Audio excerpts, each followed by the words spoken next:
With excuse me, sorry, this is a wonderful way to start, but with the Chris for the Cup playoffs right around the corner, we head across the pond to Monza, Italy tonight here at the Monza Oval for another race here in the cNASCAR Chris Cup Series here on the Flat Out Racing Network. Good evening, friends. Carlos Zimmerman here alongside me. Logan Breakey. Logan's a pleasure to be with you once again here, and we are hoping for a fun one here tonight.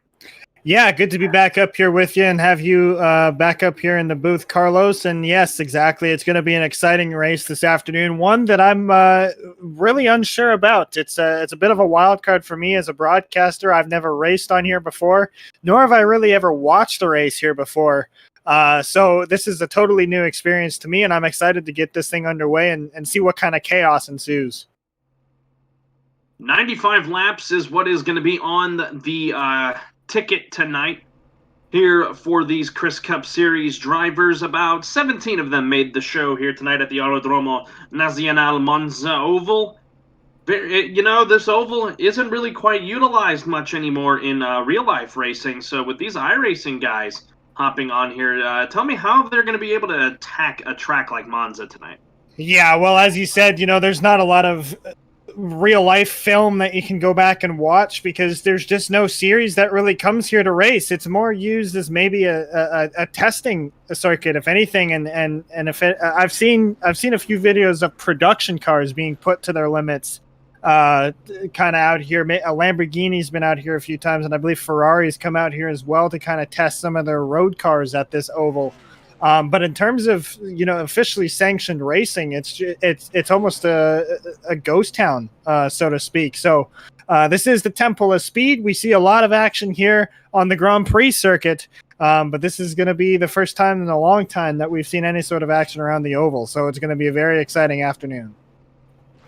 As everyone continues to grid in here and get ready to go for 95 laps of action at Monza, Chris Bass comes in with an interesting lead in the points. He's got about, hit the wrong thing there, but he comes in with roughly an 8-point lead over Christopher Takis, who did not appear tonight here for Monza, as these guys get now rolling off. Christopher Tate, he is currently not on track, oddly enough. He's the one that's third in points, 14 points behind Chris Bass. Chris Hubka did not make the race tonight. Chris Noblet, he's in this race. So we only have 3 of our top 5, potentially just 2 of our top 5 running here tonight, Logan. Yeah, we're seeing a lot of guys that are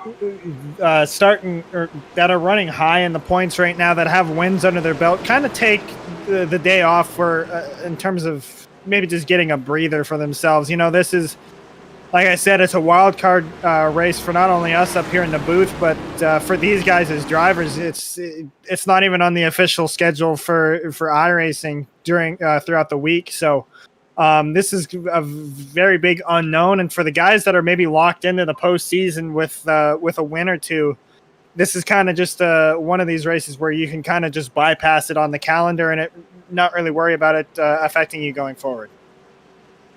As we scroll through the starting grid here, 12 cars made a qualifying lap. Like I said, 17 guys are in the field tonight. That should be an interesting one. You see it there. Chris Otto and Chris Raul Mesa make up the front row. Chris Raul Mesa making a very good start today in second. He may be the one to watch for. Of course, not really a factor in points. He finds himself just trying to look through here. I don't think he's 41st in points, not running many races this year. Logan, with a good qualifying run like that, you really got to be happy if you're the 37. Yeah, absolutely. And starting up front is always going to give you an advantage no matter what circuit we're at. And certainly here it's going to pay dividends, as well as it's going to be, I can't imagine it's going to be nothing but chaos here in the first couple laps here as these guys try to sort it out through this 2-mile circuit, 2-mile oval rather. 2.64 miles an hour is the name of the game here tonight. 95 laps of action. Chris Otto in the Nation Chris Ford Mustang will get us underway. Green flag in the air. We are racing in Monza, Italy, and a good start for the 88. Hold your breath, folks, as they head off into turn one for the first time this afternoon. These cars are going to slide up the hill from what we've seen in practice. Just cut very narrow corners here, Carlos. It's not a lot of room there. You see that gray bit of tarmac down there. It is able to be run on, but it's very, very bumpy. So it'll be interesting to see how many guys we see running down there all the way into the grass already. I think that was Chris Otto in the 88. Chris Bass got shoved down the racetrack there on the back straightaway here at the Monza Oval. Chris Otto just doing all of that so he can defend his lead as he gets some flyby views of these guys as they head back towards the front straightaway. Chris Otto up in front, lot of speed with the help from Chris Raul Mesa. He's trying to try and make a move, and whoa, that was close as they head down the front stretch, but the first lap goes to Chris Otto, but here comes Chris Raul Mesa on the inside. Talking about it a second ago there, you see I believe that is the 17. Yeah, 17 of Chris Noblet down there on that grayer tarmac trying to make something happen, but it's just really too bumpy to maintain any kind of forward momentum. And you see him fan out all over the place down this back straightaway to try and protect that inside. Chris Raul Mesa really fell back there after trying to make that move into turn number one. Chris Otto maintains the lead now with Chris Bass, the points leader, just behind him. I think Mesa there got out of shape. Yeah, he was down there on that slick gray tarmac down there, and the car kind of got out of shape from underneath him, but might not hurt him too much. They were getting racy up at the front. Maybe it's a safe bet to kind of just stay at the back here and let things ride out for a little bit.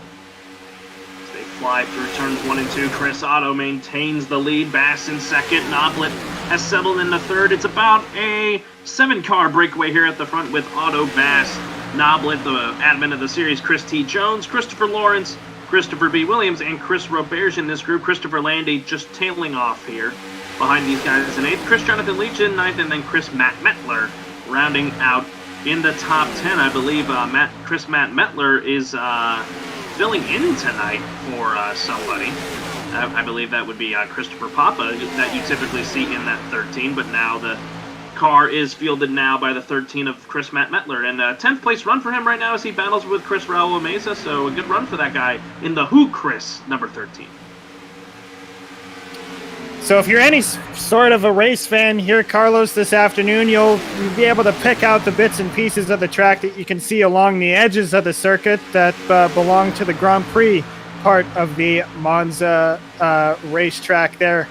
Thundering down the back straightaway here, you'll be able to see they cross over the bridge that's actually visible from what I call the backstretch, or the DRS straight leading up to Ascari on the Grand Prix circuit here at Monza, and then they thunder out of turn number 4 onto the pit straight, which is actually going the opposite direction that you would see Formula One or any of the GT series that come here go. They head down onto the charge in turn number 1, and then off to the left-hand side is the famous Parabolica, the final corner here at Monza. Yeah, no, this is a very interesting track to run at, with how, like we've said, how bumpy it is, and with how it's a lot of stress on these guys as they head down the back. Chris Otto continuing to defend the lead. I'm sure the F1 guys, you put them on a track like this, they are not used to it compared to their normal way of racing here at Monza. So, yeah, this is a very unique track in my eyes. Yeah, it'd be a challenge for anybody, because it's anybody that you said, like, for instance, anybody in Formula One would find it a little bit challenging, because they're not used to bank corners. They're not used to carrying such high amount of speeds through corners like that.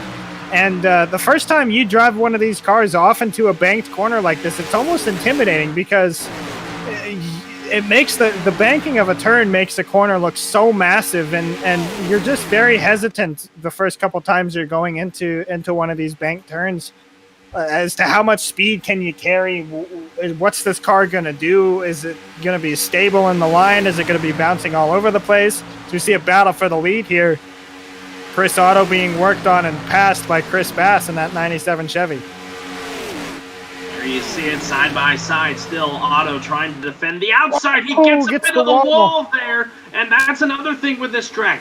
The walls here, they're not really walls. It's guardrails. And that can definitely tear your car apart if you aren't careful. But out of all that, Chris Bassett takes over the lead. Chris Noblet second, Chris Jones third, as Otto falls all the way back to fourth after hitting the wall. Also, another reason you don't see very many series, if any series, coming here to race in officially sanctioned seasons is because of that guardrail retaining wall. It's just not safe at all. But hey, this is sim racing, so there's no harm to the drivers. So throw them out there and let them go for it. Nobody gets hurt whenever one of these things gets it wrong. So all the power to them. New leader now, the 17 of Chris Noblet jumps out in front. Got no sponsor on the hood tonight, but he is now running pretty well there in his number 17 Ford Mustang. Now pushes Chris Bass back to second, and Christy Jones maintains in the third position. Talked with a couple drivers before we got going here this evening. The tire wear, it's not going to be a massive issue. They're just going to get really hot, so where everyone's sliding around, but the fuel is going to be interesting, Logan. Yeah, so we're looking at about 30 laps on fuel if they're constantly in the draft, which for the most part, most of these guys are. So around 30 laps is what we're going to be looking at on fuel. Oh, contact for the lead. It's Chris Bass up into the guardrail. Is he going to try and get it together? No, they're all going to pile up behind him. And here they go, finally wrecking. Caution is out. The points leader, Chris Bass, has spun through 3 and 4. He tried his best to save it. Chris Roberge, he's got no hood on that machine, and his car is blowing up. Oh, my goodness. Disaster up at the front. That wreck started entering turn 3, and it took all the way to exiting turn 4 to really come to fruition. Chris Roberge was miles behind this field, and Chris Bass was doing everything he could to try and hang on to it and not wipe out the whole field there, or the whole front pack at least. And just ran out of luck there. 2 hard hits for both Bass and Roberge. Just nowhere for either of these guys to go. The 17, I believe, is well, or no, excuse me, the 71. Christopher Landy was involved in that as well. Chris Bass ended up on top of him. But good news for these guys is there is one faster pair, so their races are not yet done. However, they might have to back off and play a little more strategic now. Chris Noblet has also just teleported to pit road. He's got no front end, so he's going to have to use that fast repair. We'll go ahead and take a look back and see what happened to bring out our first caution here tonight at Monza. You saw most of it. Chris Bass getting into trouble there with the 98 of Chris Roberge. See him coming around here. He's already getting loose, fishtailing it everywhere, and then gets up into a couple guys' auto, and then Roberge just could not slow down, and then plowed into the 97 and also collecting the 71. I want to jump ahead here and try to figure out what happened to the 17 of Chris Noblet. He's up at the front at the time of caution. And then trying to see here, following the 17, what happened to him as they head through 1 and 2. I missed that as well, Carlos, so I'm not too sure what had happened. Trying to follow him here on this replay. He's coming down the back straightaway. It happened under yellow, Carlos. He spun out coming off a 2, or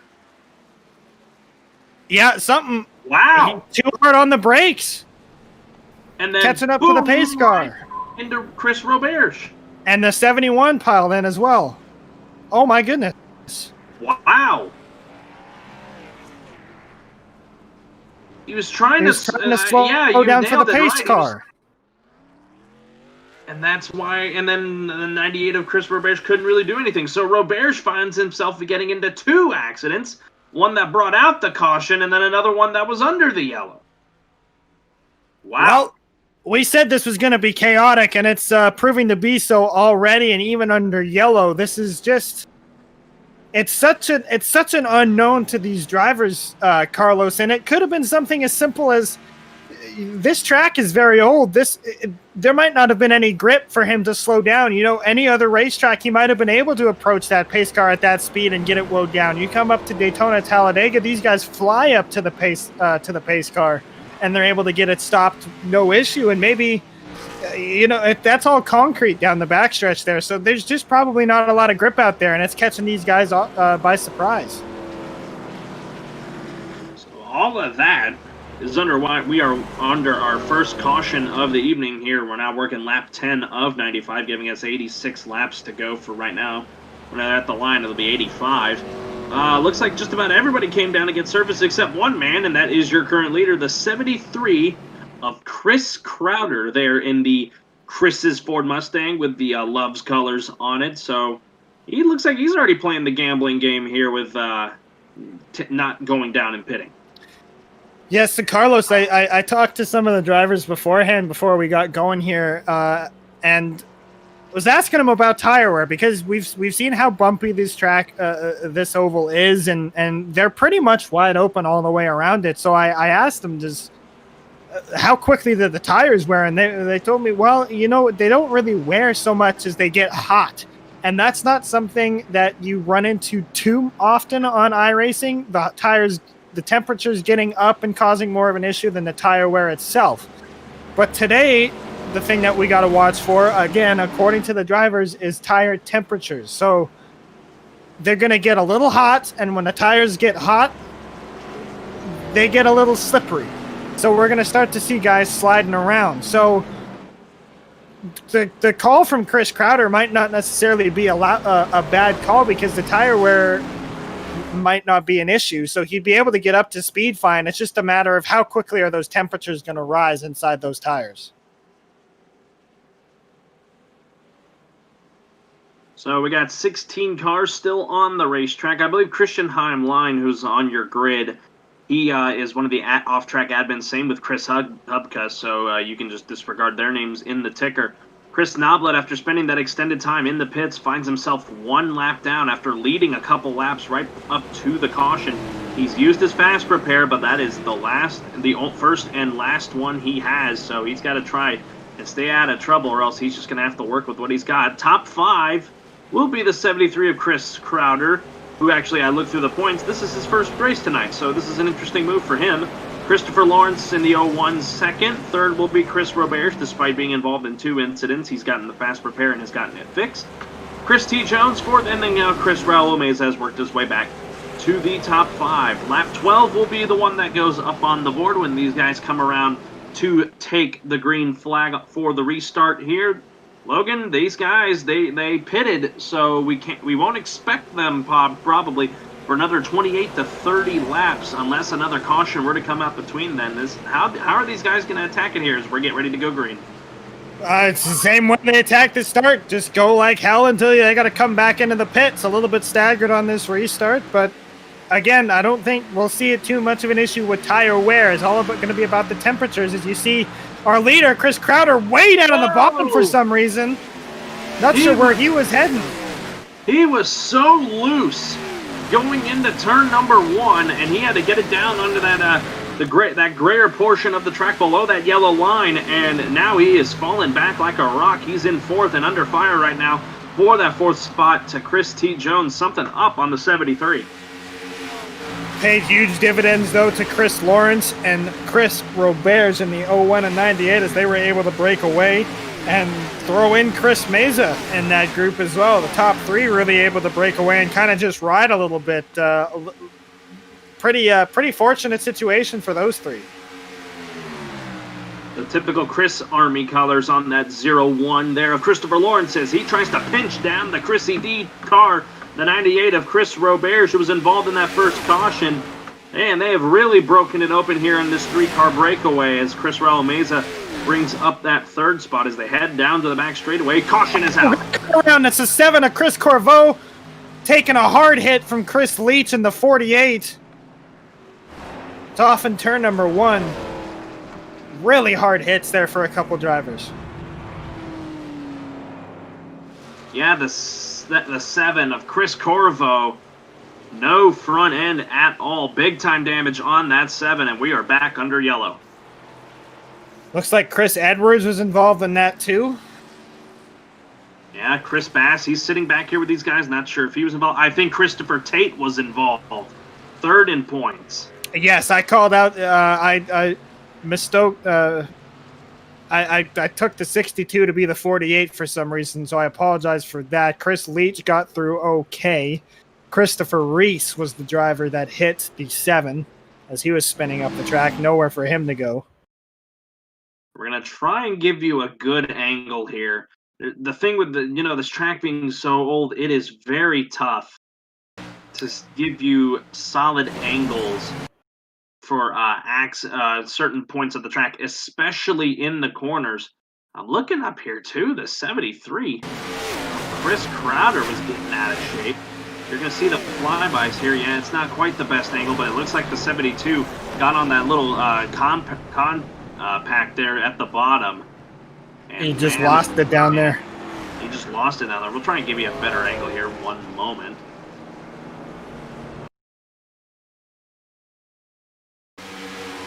We'll see with this angle as they head down into turn number 1. 72, yeah, you see him getting loose there, and then boom, up into the 7 of Chris Clifford Corbel. Man, what a miss by the 13 of I'm trying to find his name. 13 of Chris Matt Metler, and I think the 62 of Christopher Reese caught a good chunk of that as well. Was able to drive away safely. But where is Christopher Tate in all this? As we'll check that.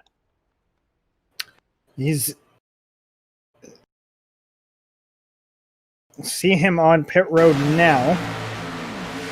Oh, Logan, this is coming to take the caution.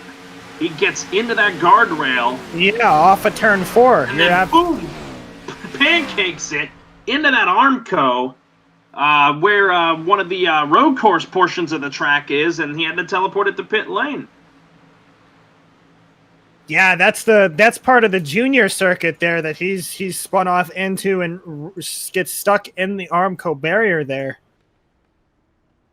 Oh, that's a hard hit. Again, thankfully this is sim racing, so obviously all drivers are going to be just fine with some of these hard hits we see, but my goodness.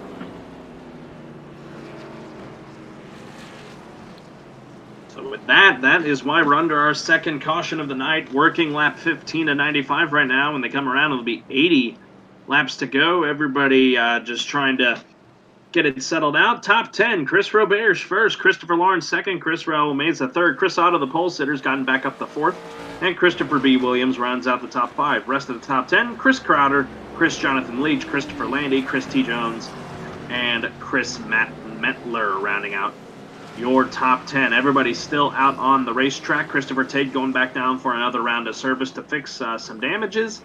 That caution is good for Chris Noblet. He was able to receive the lucky dog and get back on the lead lap, so that will give us 15 cars on the lead lap when we get back to green.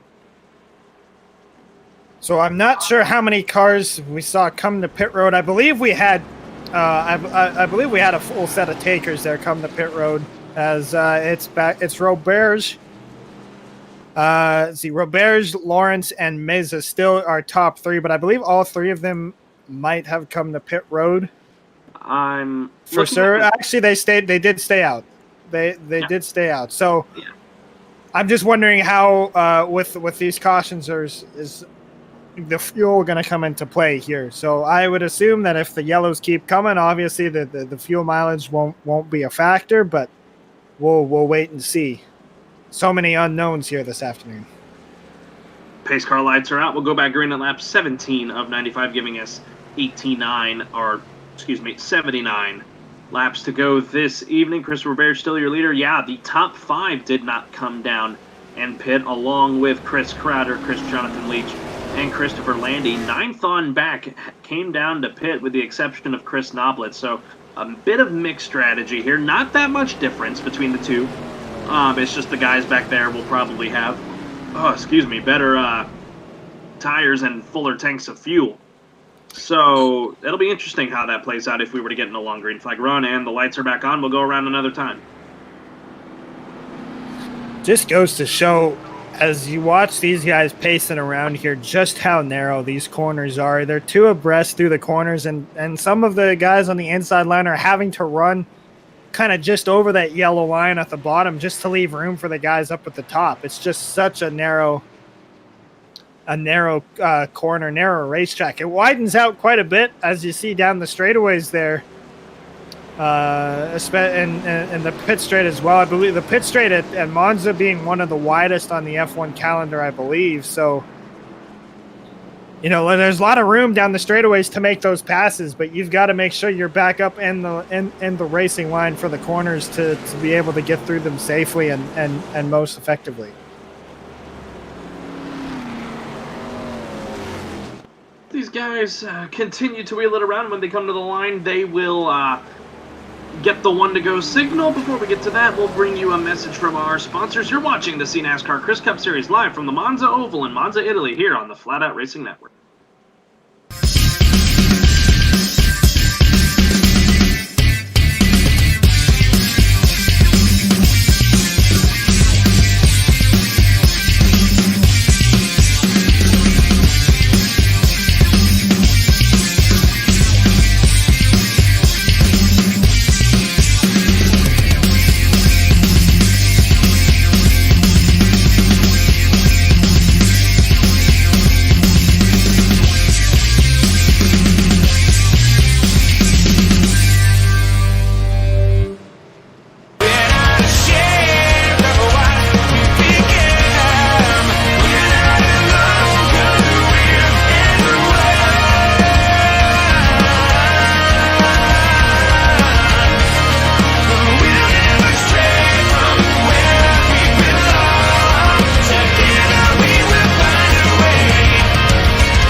Thank you to our sponsor, Shorba's Racing Graphics and the NNSCRA. I've had a pleasure of getting to be a member of the NNSCRA community since the year 2013. 7 years, Logan. I've been with those guys. Our colleague Seth Cole runs that league on the NR 2003 racing sim, so they always provide great stuff there. So go check them out on the NNSCRA YouTube channel and our colleague Seth Cole here at FRN.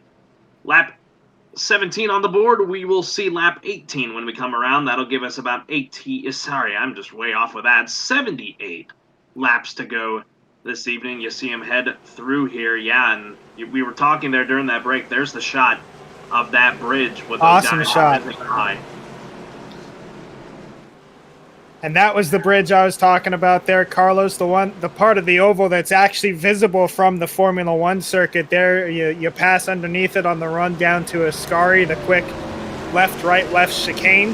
Fantastic set of corners, probably some of my favorite on the F1 calendar. It's a fantastic venue here at Autodromo Nazionale Monza here in Italy. Just the Temple of Speed is a fantastic place to come to no matter what car you're in.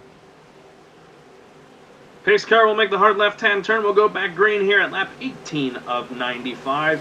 Chris Roberge will get us underway. He's already on the gas. Green flag back in the air. 78 to go, and a really good start for him as the battle is on for second between Mesa and Lawrence. We've seen Roberge really... Put him into the wall! Spinning behind him! No caution. There it is. There's the caution. Jonathan Leach was a car I saw spinning. Same with Christopher B. Williams. And now another car spinning up there. I believe that actually is the 42. Yeah, Christopher Williams was the car I saw that was parked perpendicular to the track and the field. And I knew it was just a shot and a half to see that car sideways and the entire field coming behind him. Everybody does a pretty good job of missing him. I got to say, I thought that was going to be massive.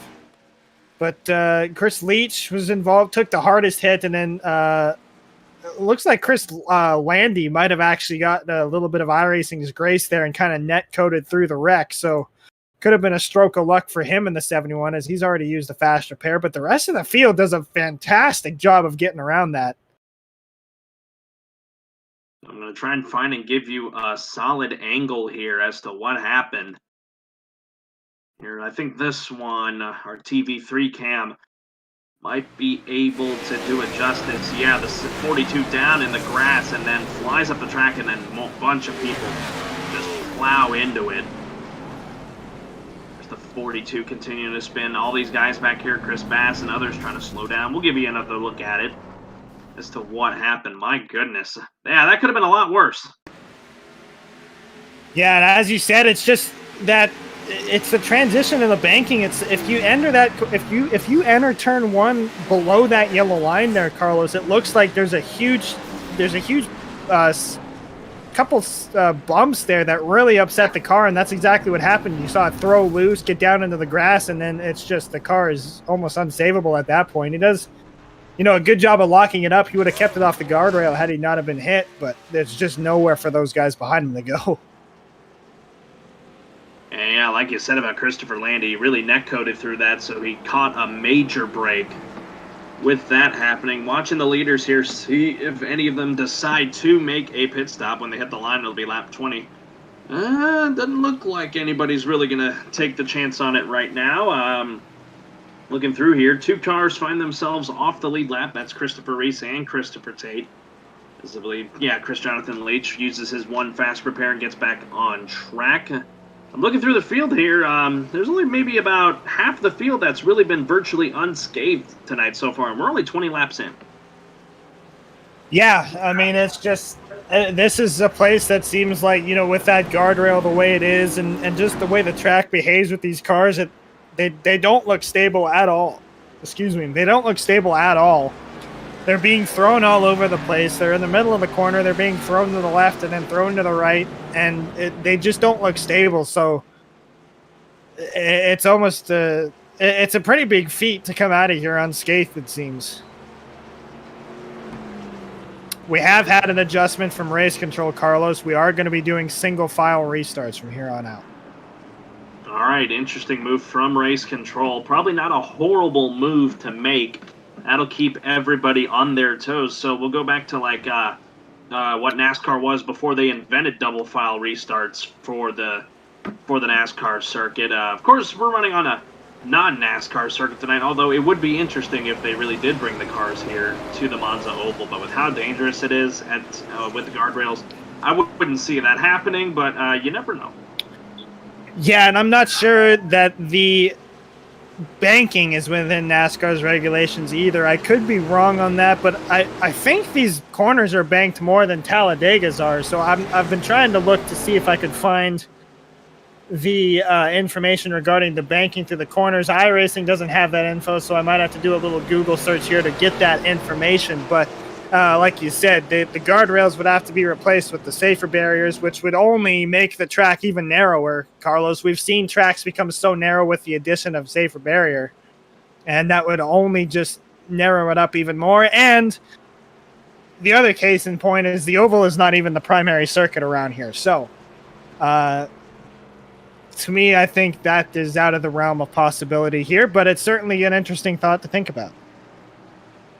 You're just joining us here on Flat Out Racing Network on our YouTube page and on Facebook. Carlos Zimmerman here alongside Logan Brakey, bringing you the Grand Prix de Chris Cup here tonight at the Autodromo Nazionale de Monza here in Monza, Italy, just north of Milan. Good action so far tonight, working our 3rd caution. Just reported that we are having single file restarts for the remainder of this race as that's coming down from race control. It's been very interesting so far for these guys so far. Yeah, it's been a pretty fantastic afternoon here in terms of a spectator's point of view. But for the drivers, nobody likes racing someplace they're not familiar with, Carlos, especially whenever there's a championship on the line or the possibility to get into the championship on the line. So a lot of these guys you're seeing up here taking risks are guys that are comfortably seated to get into that postseason. So it's been an exciting venture so far, and we're still far from the finish here with 65 laps to go.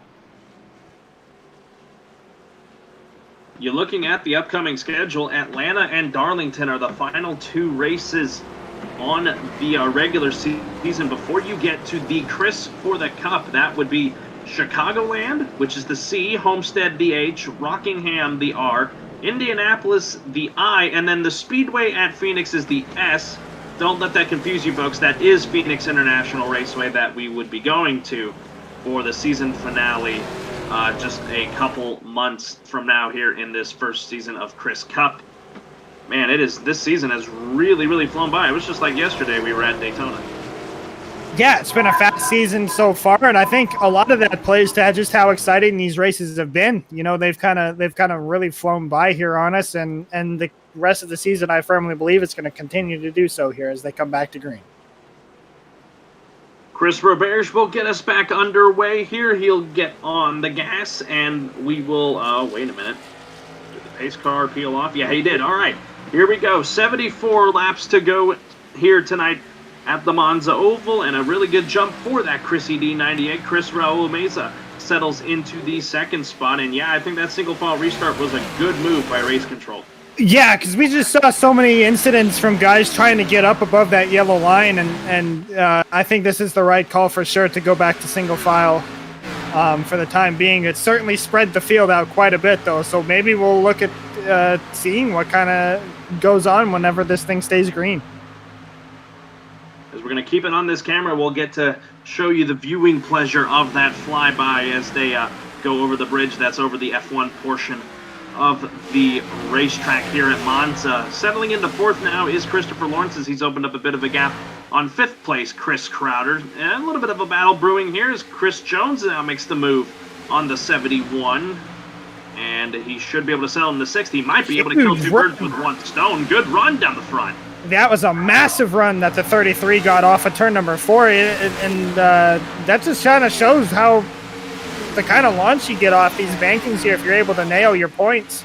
See if he gets the run off the corner again down the back straightaway. He might have fresh tires on that machine as well, Carlos. That could be the difference as well, but he's mounting a charge towards the front. Is he going to get clear of him entering in the 3? It looks like he will.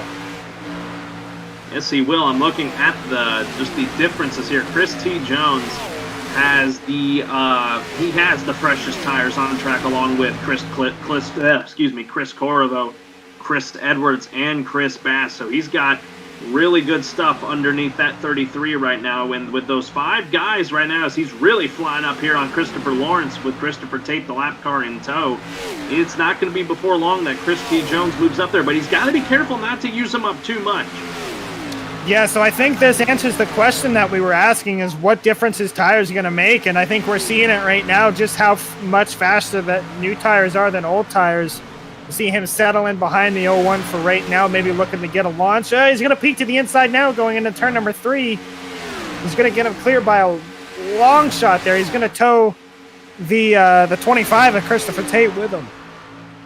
Meanwhile, at the front, we got quite the battle for the lead. Man, they were both sideways coming off the corners. Chris Roberge, Chris Raul Mesa nearly making contact on the exit of 4.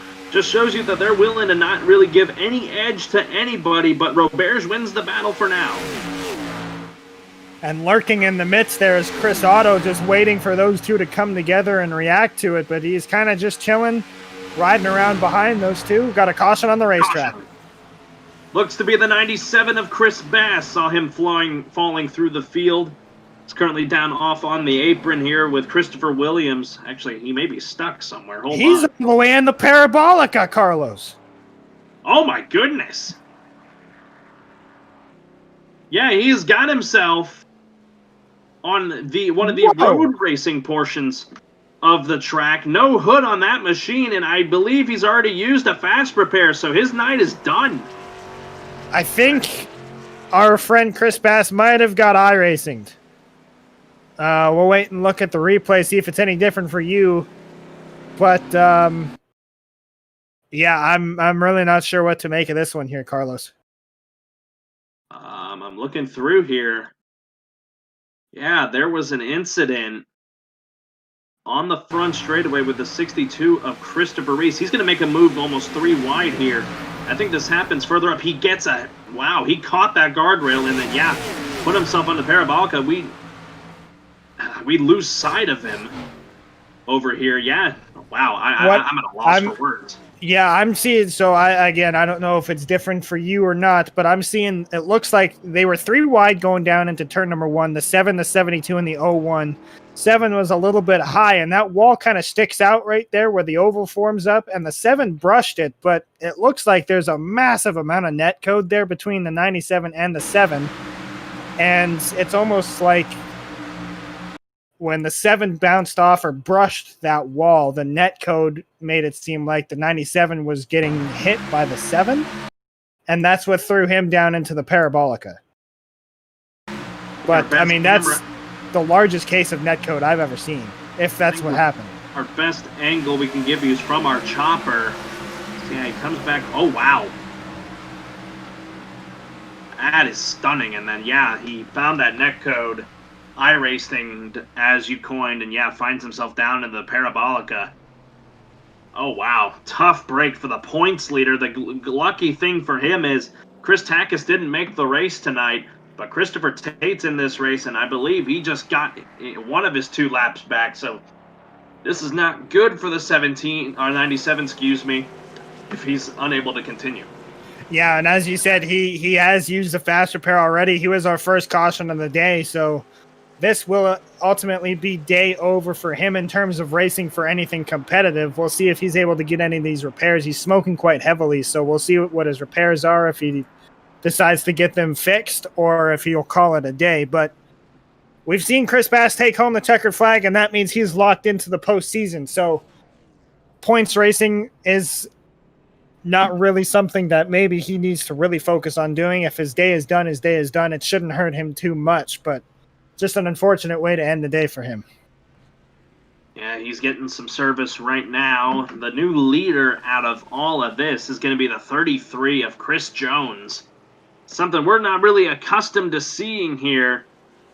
Wow, I mean, I'm looking back through that replay. I am just dumbfounded. That was the largest case of netcode I've ever seen, and it's really unfortunate there because I could understand if he was a little bit closer, but I mean, Carlos, there were 2 car lengths like between the 7 and the 97, so I'm not sure I'm not sure what went on there. I really don't know how else to describe it other than just being extremely unfortunate netcode. Yeah, that's the only way you can really describe it. Wow. It's just an unfortunate end of the night for more than likely for Chris Bass. Same for the 62 of Christopher Reese. It looks like his day may be done, maybe also with Chris Jonathan Leach. So that effectively will leave us with 13 cars on the lead, on the racetrack and on the lead lap, as Christopher Tate is your lucky dog.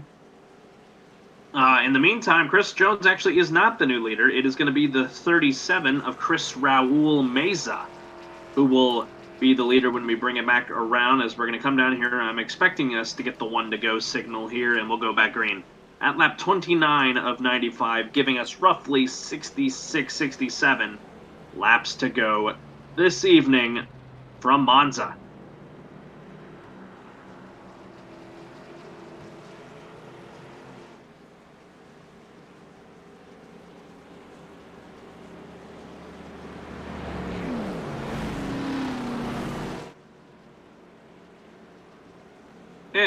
You know, it's just, yeah, that silence says it all. It's been an interesting start to this race. 4 cautions in the first 28 laps. It's a very, you know, folks, it's a very tricky track to, you know, broadcast for. It's just tough at times because you're just waiting for these guys to get back to green flag racing, and you get some good action. At tracks like Daytona and Talladega, you're able to fill in more. But this is a different ball game. We're in Italy. So this is an international track we're working with. It's not like we're even in Canada or anything if you're at Mosport or Montreal for that matter. So this is just, it's an interesting race to call. I dare anybody to try and do it. But we're getting ready to go green here. But yeah, that's my 2 cents on it. I apologize there. I was actually just going to touch on that too. My mic was muted. I had some disturbances here in the old breaky household there that I had to tend to real quick, so I apologize for that little lull in silence. But you hit the nail on the head. It's just an unfamiliar circuit, Carlos. And even if these guys were running at on the Formula One circuit, we would have stuff to talk about because it's familiar, at least to myself. So it'd be easier to call a little bit. But this is just, like I said, it's so unknown. This is just, you don't see a lot of racing here. It's not on the Cup official schedule for iRacing anyways. So it's just it's tough to really find good talking points, but thankfully we're going back to green here, and we're going to see some more action here shortly. as Chris Meza will take the green. To your point, this oval hasn't really been used even on the F1 circuit since the 1960s when this track was under its third variation. And then that's the only time it's really been utilized. So for over almost 60 years, it hasn't really had much else other than, like we said at the top of the program, testing purposes, really. So it's just very interesting to call here, as Chris Meza will now be challenged for the lead by the 98 of Chris Roberge, and we can also report that our points leader, the 97 of Chris Bass, has taken his car behind the wall and will call it a day effectively. Yeah, and as you touched on too, you mentioned F1 used to utilize this circuit a little bit. They're not, I believe they did a couple exhibitions, the 500 miles of Monza or something like that. But ever since the race speeds for any car really have increased drastically, it's just become so unsafe to run here. As you see, as we've touched on multiple times, it just being guardrail is the only thing that's keeping these cars in bounds and not flying over the edge like old school Daytona that we're so familiar with. And it's the safety protocols that these all motorsport have these days, and all the safety measures that people take into account just do not add up here at the oval, which is again why sim racing is so great. You're able to see some fantastic racing at places you normally wouldn't.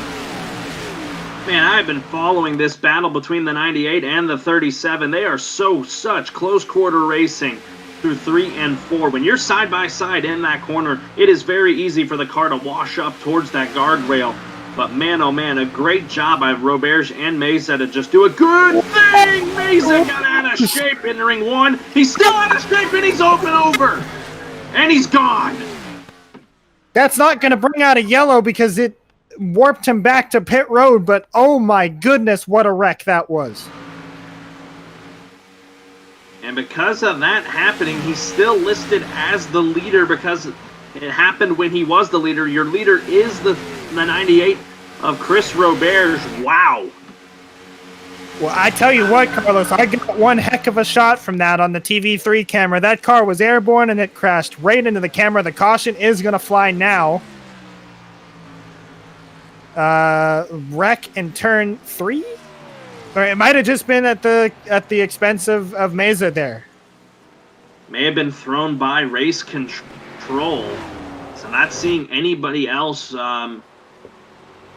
having any issues. I'm looking through the field. Chris Crowder's slow. Chris Crowder slow into turn 3. It wasn't thrown by race control. Okay, so he did. Chris 73 went around. Oh my goodness, a huge wreck. Entering turn 3, he caught the outside retaining wall. All right, well, we're going to have a couple things to look back here. First, we're going to look at the wreck of Chris Meza, and he officially, well, actually, I thought he was going to bring and call it a day, but no, I think he's got that fast repair. He does have a fast repair, yep.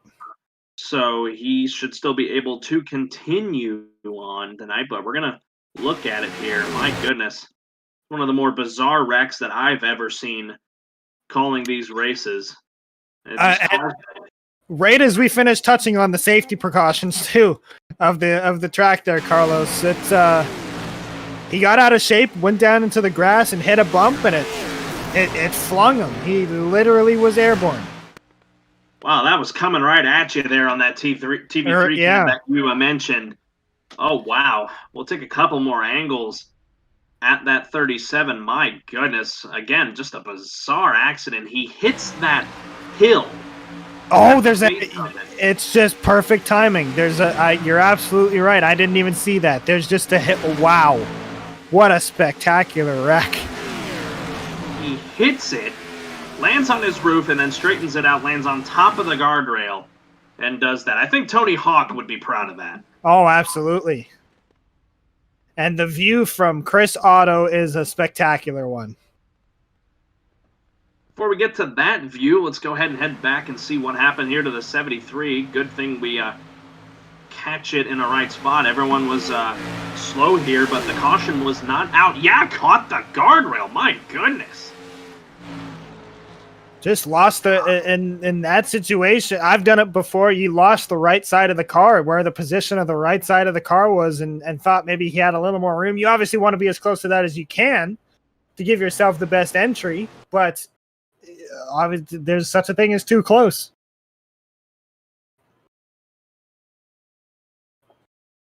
I apologize. The view from Chris Jones is the one worth watching there.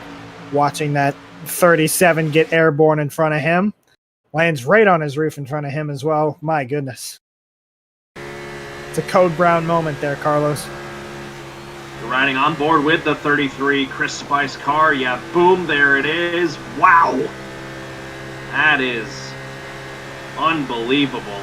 The thing I find most impressive is there was no lift from that 33 either. He just kept going. I think he's just in awe.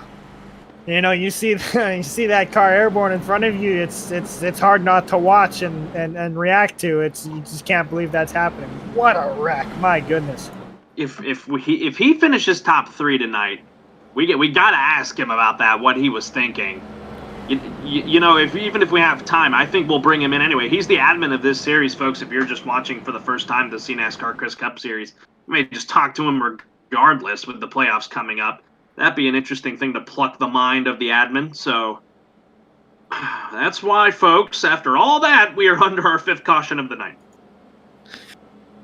Yes, still a ways to go here. We're 7 laps away from halfway in this. Actually, we're a little more than that. We're about 10 laps from halfway here in this event at Monza.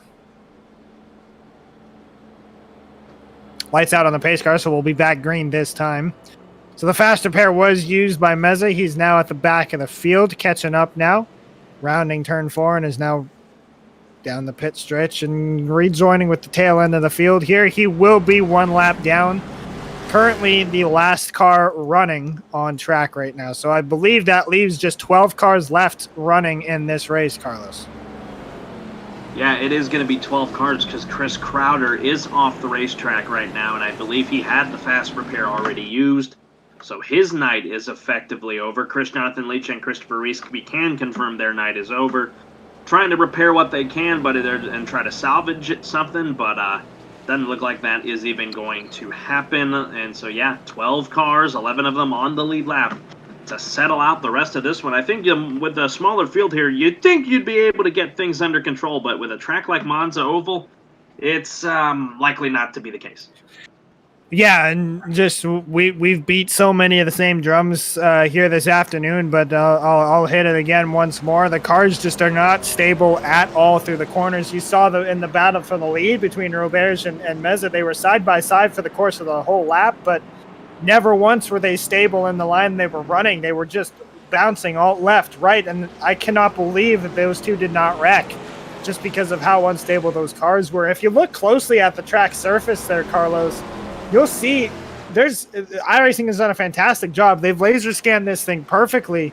There's weeds growing up from the cracks. There are cracks in this surface of the racetrack here, Carlos. So by no means is this in good condition to run a race on, but that's what makes the racing so great.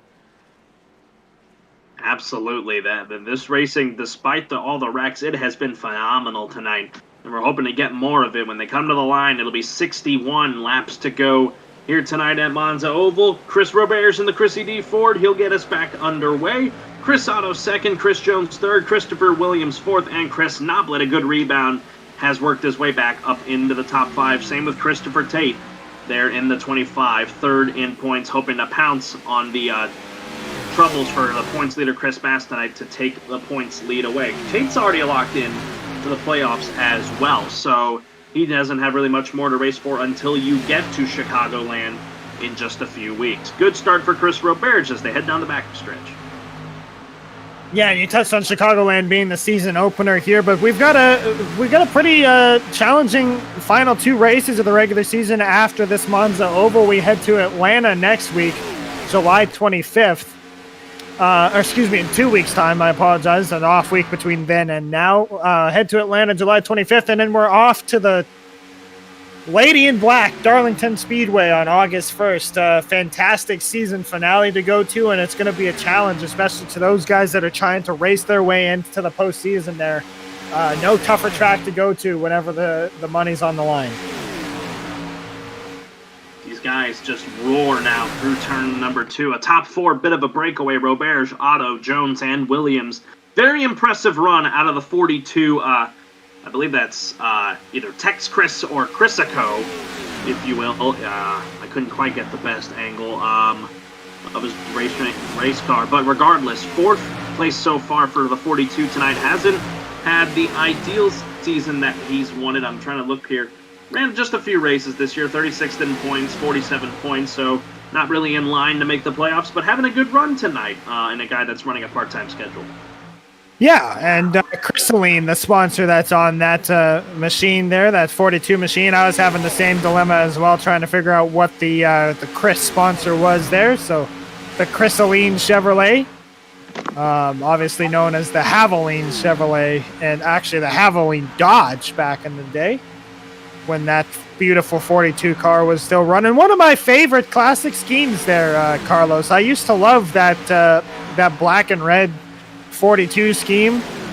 The year 1 Montoya ran it was probably one of the sharper years. It looked pretty fantastic on that what was then a Dodge Charger. Yeah, that was a Dodge at the time, and wasn't even a 42 quite yet in 2006. He was in a 30 back then for Chip Ganassi Racing, and then took it on when he joined the team full-time in 2007. So that was always a good one to see. You know, Ricky Rudd drove beautiful cars like that for Robert Yates Racing as we're under yellow once again. Caution on the racetrack. Oh, my goodness. Entering turn 1. Oh, my goodness. Chris Edwards in the Do Chris colors. Wow. Upside down, on the catch fence, in the guardrail. Yikes. This one's a doozy. Oh, my goodness. Yeah, well, I'm not even going to go much and say much more about it. Let's just go back and see what happened. That is something you do not see every day. You'll get a good flyby action of it here. He's battling Chris Noblet here. Is it that same neck code thing again? No. Nope, he got help. The 17. Oh, my goodness. That's just a case of, man, I thought I was clear. The 17 has to move over there, Carlos. He's got to move over, and the 72 was. There's 2 cars going for the same place, and unfortunately, there's just no room. My God, what a hit! And the 71 just barely snuck by this. Oh my goodness! And the thing for the 17, there's a couple things here. When he hit that guardrail, it's not like he's stuck. He bounced off of it, ricocheted, if you will, and then bounced straight back and came to a sudden stop. And mind you, I believe he's already used his fast repair, so his night is going to be done. Yeah, both him and the 72, I think, have used the fast repair. We've seen the 72 in a few incidents here. I think that's going to be game over for those two. But, wow. That was, I'm going to say, that was awesome. That's a pretty wicked wreck. I won't lie. On board with a 71 Chris by car of Christopher Landy. He gets a full view of that. My goodness, that was close. Yeah, and as a driver, when you're seeing in the shoes of maybe Chris Metler or Chris Meza or Chris Landy, you're seeing what's about to happen in front of you, and you're just like, uh-oh. You know it's coming, and you're ready to react, and so that's what allows those drivers to get by it. But the 71, as you said, just barely snuck by that ricocheting 17 machine.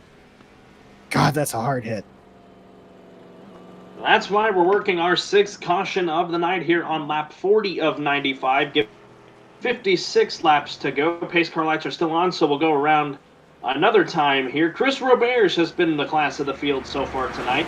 Christopher Landy, out of all that, with that happening, has worked his way up into 2nd. And then 3rd, Christopher Lawrence. Those 3 guys stayed out. 4th on back, made pit stops, with the exception of Chris Raul Mesa. So this is very interesting moves by these guys in the front 3. Yeah, I mean, we saw Chris Jones prove to us how much quicker those fresh tires were compared to the old tires. So while we talked about tire wear the tires not wearing super quick here, there is a huge difference in new versus old. And so it doesn't surprise me to see to see the 33 of Jones come back down pit road and bring a few friends with him. But I'm not sure if the message didn't get relayed to the top three that stayed out. But I mean, I expect these four guys that pit to really eat up the top three here on this restart.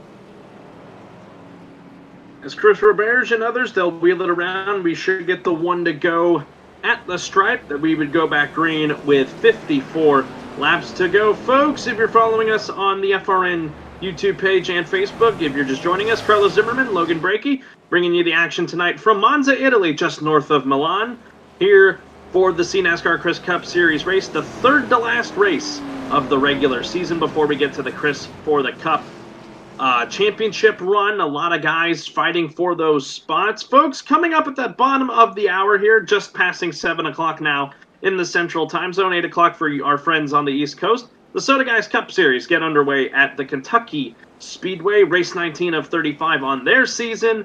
Seth Cole and Sam Dyer will be bringing that action to you at the bottom of the hour, so you could probably put two screens up. You get Monza and you get Kentucky coming up here, a little bit of a quasi-doubleheader here on the Flat Out Racing Network. It's newly repaved surface there at Kentucky for iRacing. It's a fun little track. Carlos, I registered for the NIS race on Thursday afternoon. It was the NIS fix. Was really excited to go. Got a good qualifying time in there. Started 8th. Had a good start. Made some quick moves, and then coming out of turn number 4, the car in front of me washed up, put me up into the fence, and took me out lap 1 along with 20 other cars. So I didn't get to race it very much, but nevertheless, it's an exciting new layout there to watch iRacing. It's a lot narrower now and a lot more banking as well. So it's a little bit quicker here on iRacing. So it should be a fun watch. Wow. I meant to catch that race, and then I'm enamored at how that went down. But regardless, yeah, race 19 of 35 on the year for the Soda Guys Cup Series, and again, Seth Cole and Sam Dyer will be bringing that to you on the Flat Out Racing Network coming up in about 28 minutes from Sparta, Kentucky. But we're here over across the pond in Monza, Italy. Chris Robert is going to get us back underway as they can now work here through 3 and 4. Lap 42 will go on the board again, giving us 54 to go. Top 10, Chris Robert, Christopher Landy, Christopher Lawrence, those guys stayed out. Chris Otto and Chris Tate round the top 5 out. And then Chris Jones, Christopher Williams, Chris Corriveau, Chris Matt Metler, and Chris Raul Meza round out the top 10. And that is basically everybody that's left.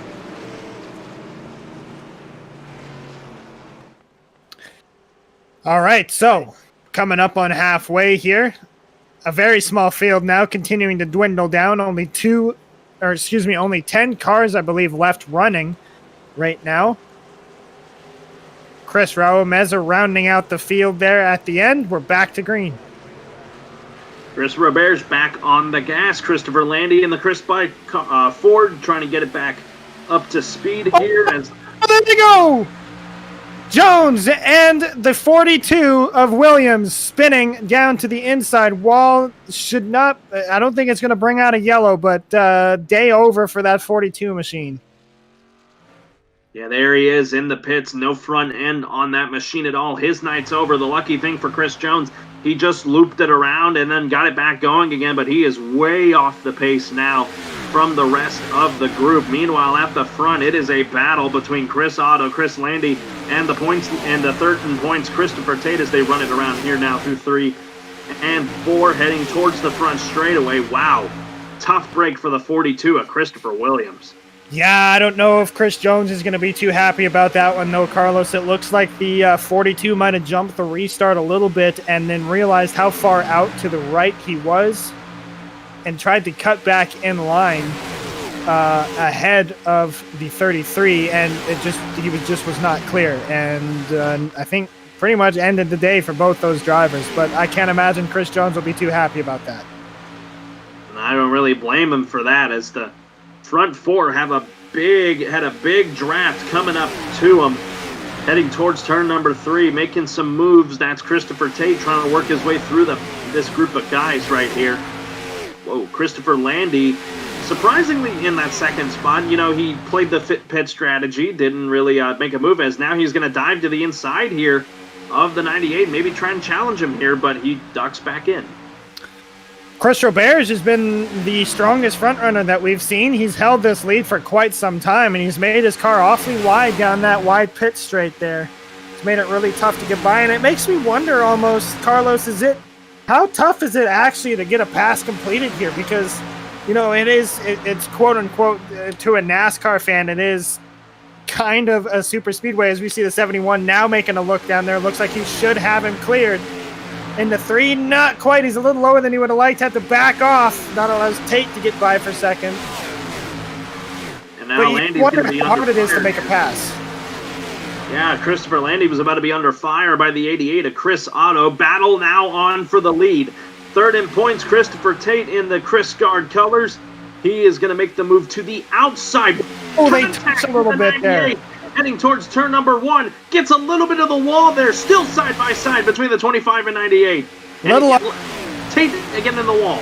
A little argy-bargy there heading into turn number 1, and I can assure you that was not intended there. They don't want to be using the bumpers too much around a track that's already so unstable. So a little bit of a light scrape there between the 98 and the 25, but Roberge is going to retain that lead entering turn 3.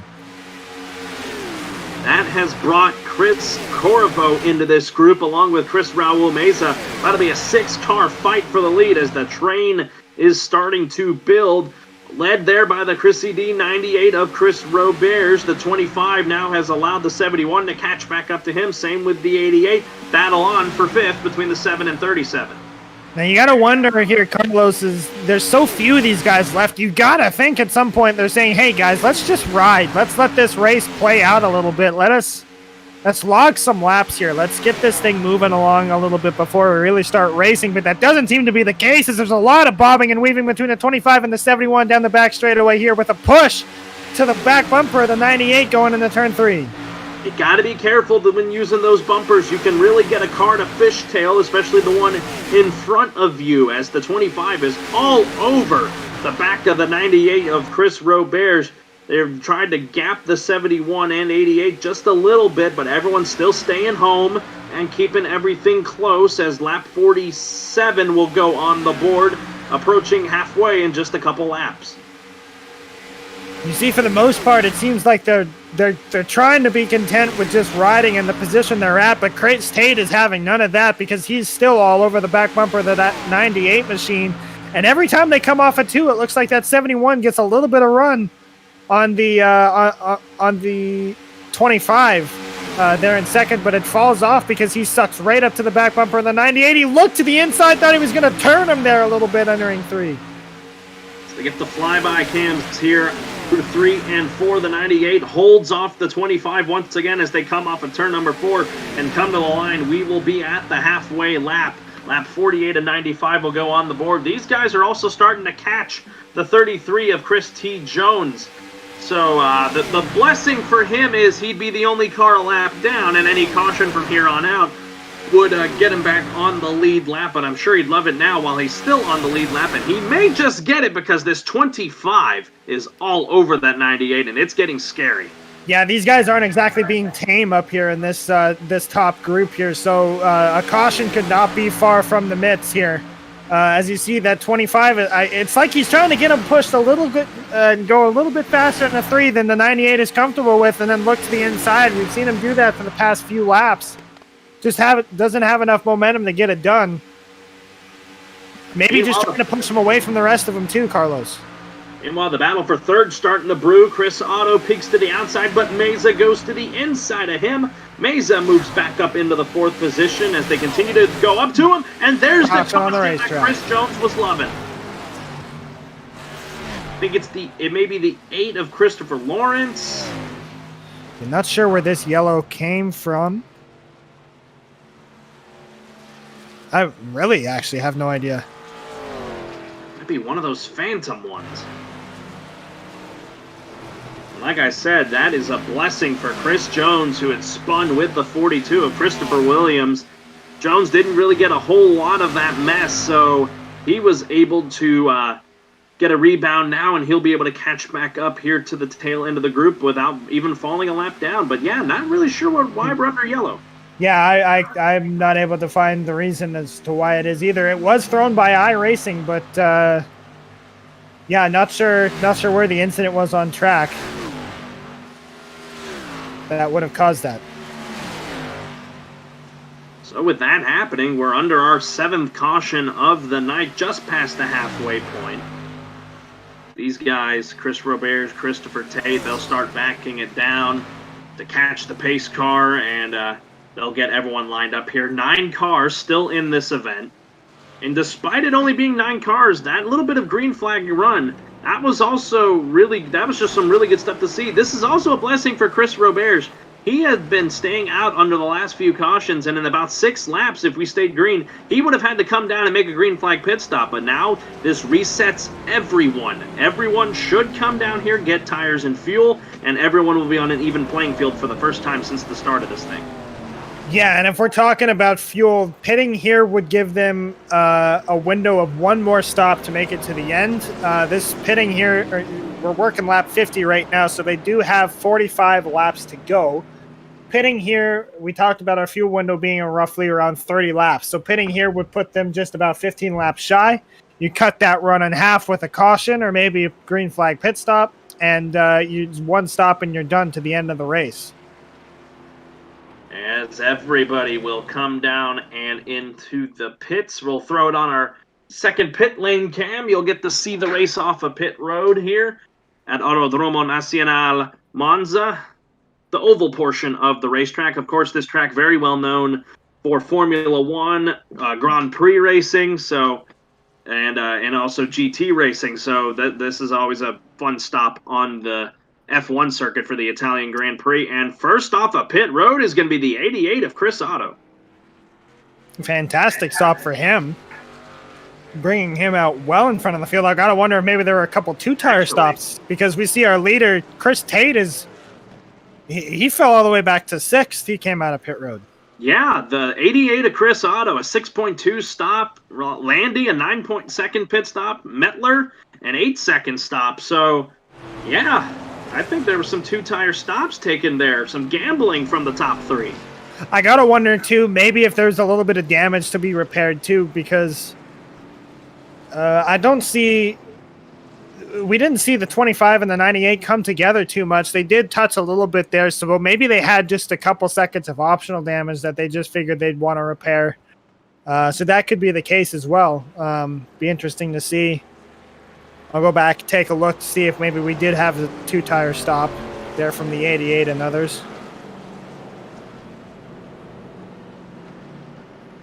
Looking through here, we're actually going to have 10 cars on the racetrack. The 73 of Chris Crowder has brought it back out of the pits. He's 17 laps down, but just trying to log laps in his first race tonight. If he logs any more laps, he needs to make at least 10 more circuits, and he can get a top 10 out of it with Chris Williams, Chris Noblin, and Chris Edwards out of the race. So just trying to salvage what he can there, the 73 of Chris Crowder. Got a real doozy here for you, Carlos. The 88, fuel only on that pit stop. He was last coming into pit road, and he was first coming out. He only took fuel, so he's taking the gamble on leaving the 4 beat-up Goodyears on that 88 Nation Chris Chevrolet. It's going to be interesting to see how this plays out. Everybody behind him did take 4 tires. So you gotta think, with how abrasive this track is, I wouldn't even begin to tell you when the last time this track got a repave, at least the oval portion of the track. So this is a bold move by the 88 of Chris Otto, who's our points leader. He enters the race tonight in points. He enters in 8th. So this is an interesting move. I don't know if he's picked up a win this season. I believe he has. So if he has, he is into the He's into the playoffs. Wow. Yeah, I believe he was our Auto Club winner, if I'm not mistaken. So won the 2nd race of the season there, if I'm not mistaken. But yeah, I don't know.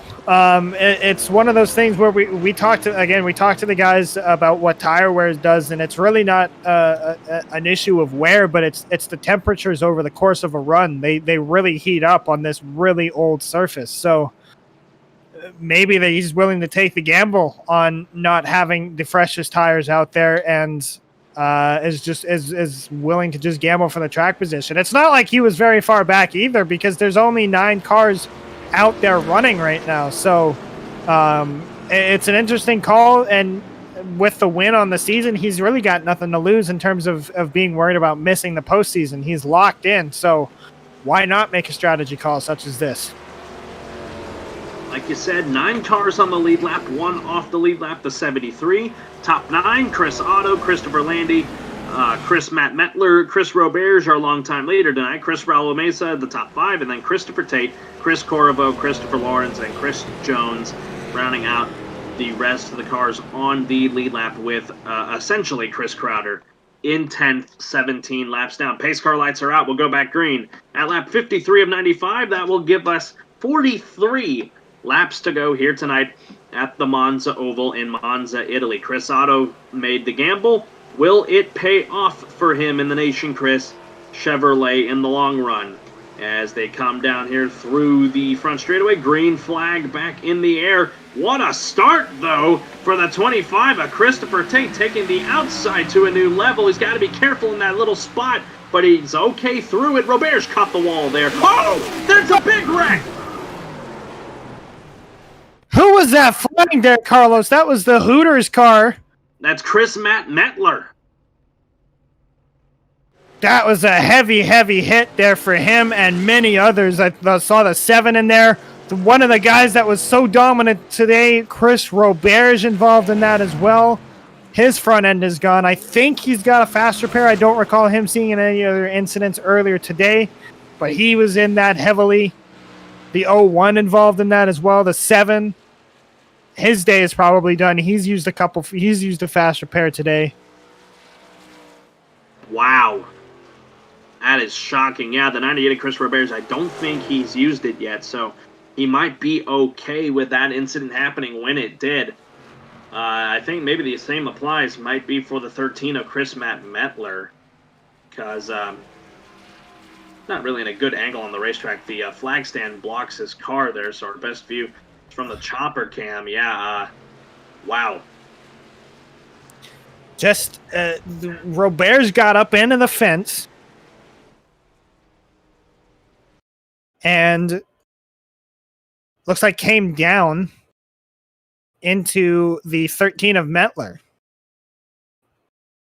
I think the best angle we can give you is from, I'm trying to look through here, see what would be the best angle to show this incident. Yeah, it might be that TV2 cam. They're coming down into here. Yeah, the 13 gets onto that little bit of compound at the bottom, gets into the 98, and wow. Flies up into the air, and then, yeah, Roberge climbs up onto the hill. I think that's, the 01 of Christopher Lawrence right there, and then the 7 of Chris Corriveau further up. His night is effectively done in the Chris Kohler 7. The 33, did you see how he bobbed and weaved his way through that wreck? Oh, my goodness. He literally bobbed and weaved his way through. All right, well, with you saying that, we'll go ahead and see what happened. For him to be able to bob and weave through that. You see him coming down the front stretch here, restarted in 9th. Last car on the lead lap as they head here into 1. You'll see the 13 and 98 make contact, and then everybody wrecking in front of you. Misses 1, misses 2, misses 3. Excellent form from the 33 of Chris Jones through those cones. I'll give it a 10. And he finds himself now up into the 5th spot with that move. So good run there for the 33, and that's why we're working our 8th caution of the night. Well, so that's definitely going to put a wrench in things now in terms of who is left in this race. Because that took a few competitors out of this now. The 7 being one of them. Where I'm not sure if the 98 has used a fast repair or not. He is still currently on pit road getting serviced. We do not have... Carlos, I am showing 5 cars left on the racetrack right now. Yeah, that would be Chris Otto, Chris Landy, Christopher Tate, Chris Raul Mesa, and Chris T. Jones. Christopher Lawrence. Crowder's out there too. Sorry. Chris Crowder is still out there as well. Lawrence, Roberge, and I think they're going to try and repair what they can, but Metler and Corriveau might be done with the damage they've sustained tonight. You know, you got to feel for Chris Roberge if this is the end of his afternoon. I thought he had a faster pair left. It would appear he doesn't. He's still on pit road getting service, so you really got to feel for him because he was one of the dominant cars we saw. He was doing such a great job leading this thing. The only guy that could really challenge him effectively was Chris Tate, who's still in this thing running in third, but it's a rough way to end the day. Just he fell back there, Carlos, just on a pit stop. Just maybe a little bit of a poor pit stop got him back there, and it effectively ended his day because he wasn't able to avoid that trouble. But it was a really unfortunate turn for him. We can confirm the 98 is out of fast repairs, so his night is going to come to an end. Do want to report also Christopher Reese has returned to the racetrack, 28 laps down, currently in 14th. With where he's at right now, Chris Crowder been passing some cars while logging laps, so he's going to be able to work his way up. He would need 16 cautions to get back up onto the lead lap and also be the first car off the lead lap. So the way this is going, that's not another realm of possibility. Chris Lawrence has also returned to the racetrack, so he is going to be our first car one lap down, so another yellow would be able to get him back onto the lead lap.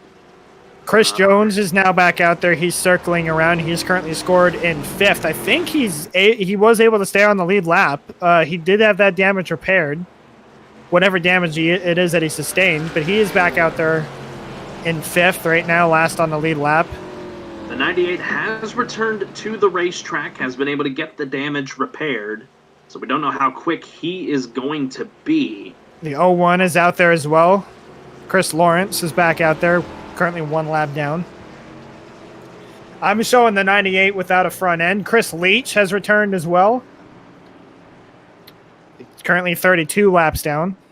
So essentially we have 5 cars on the lead lap effectively, but essentially we still have about 10 cars still racing. Just a bunch of guys that are way off the lead lap. Chris Crowder, he's off the lead lap, 16 laps down. Christopher Reese is 28 laps down, and Chris Jonathan Leach is 32 laps down. All of them just trying to salvage what they can. I'm going to try to do the math here when we get ready to go green.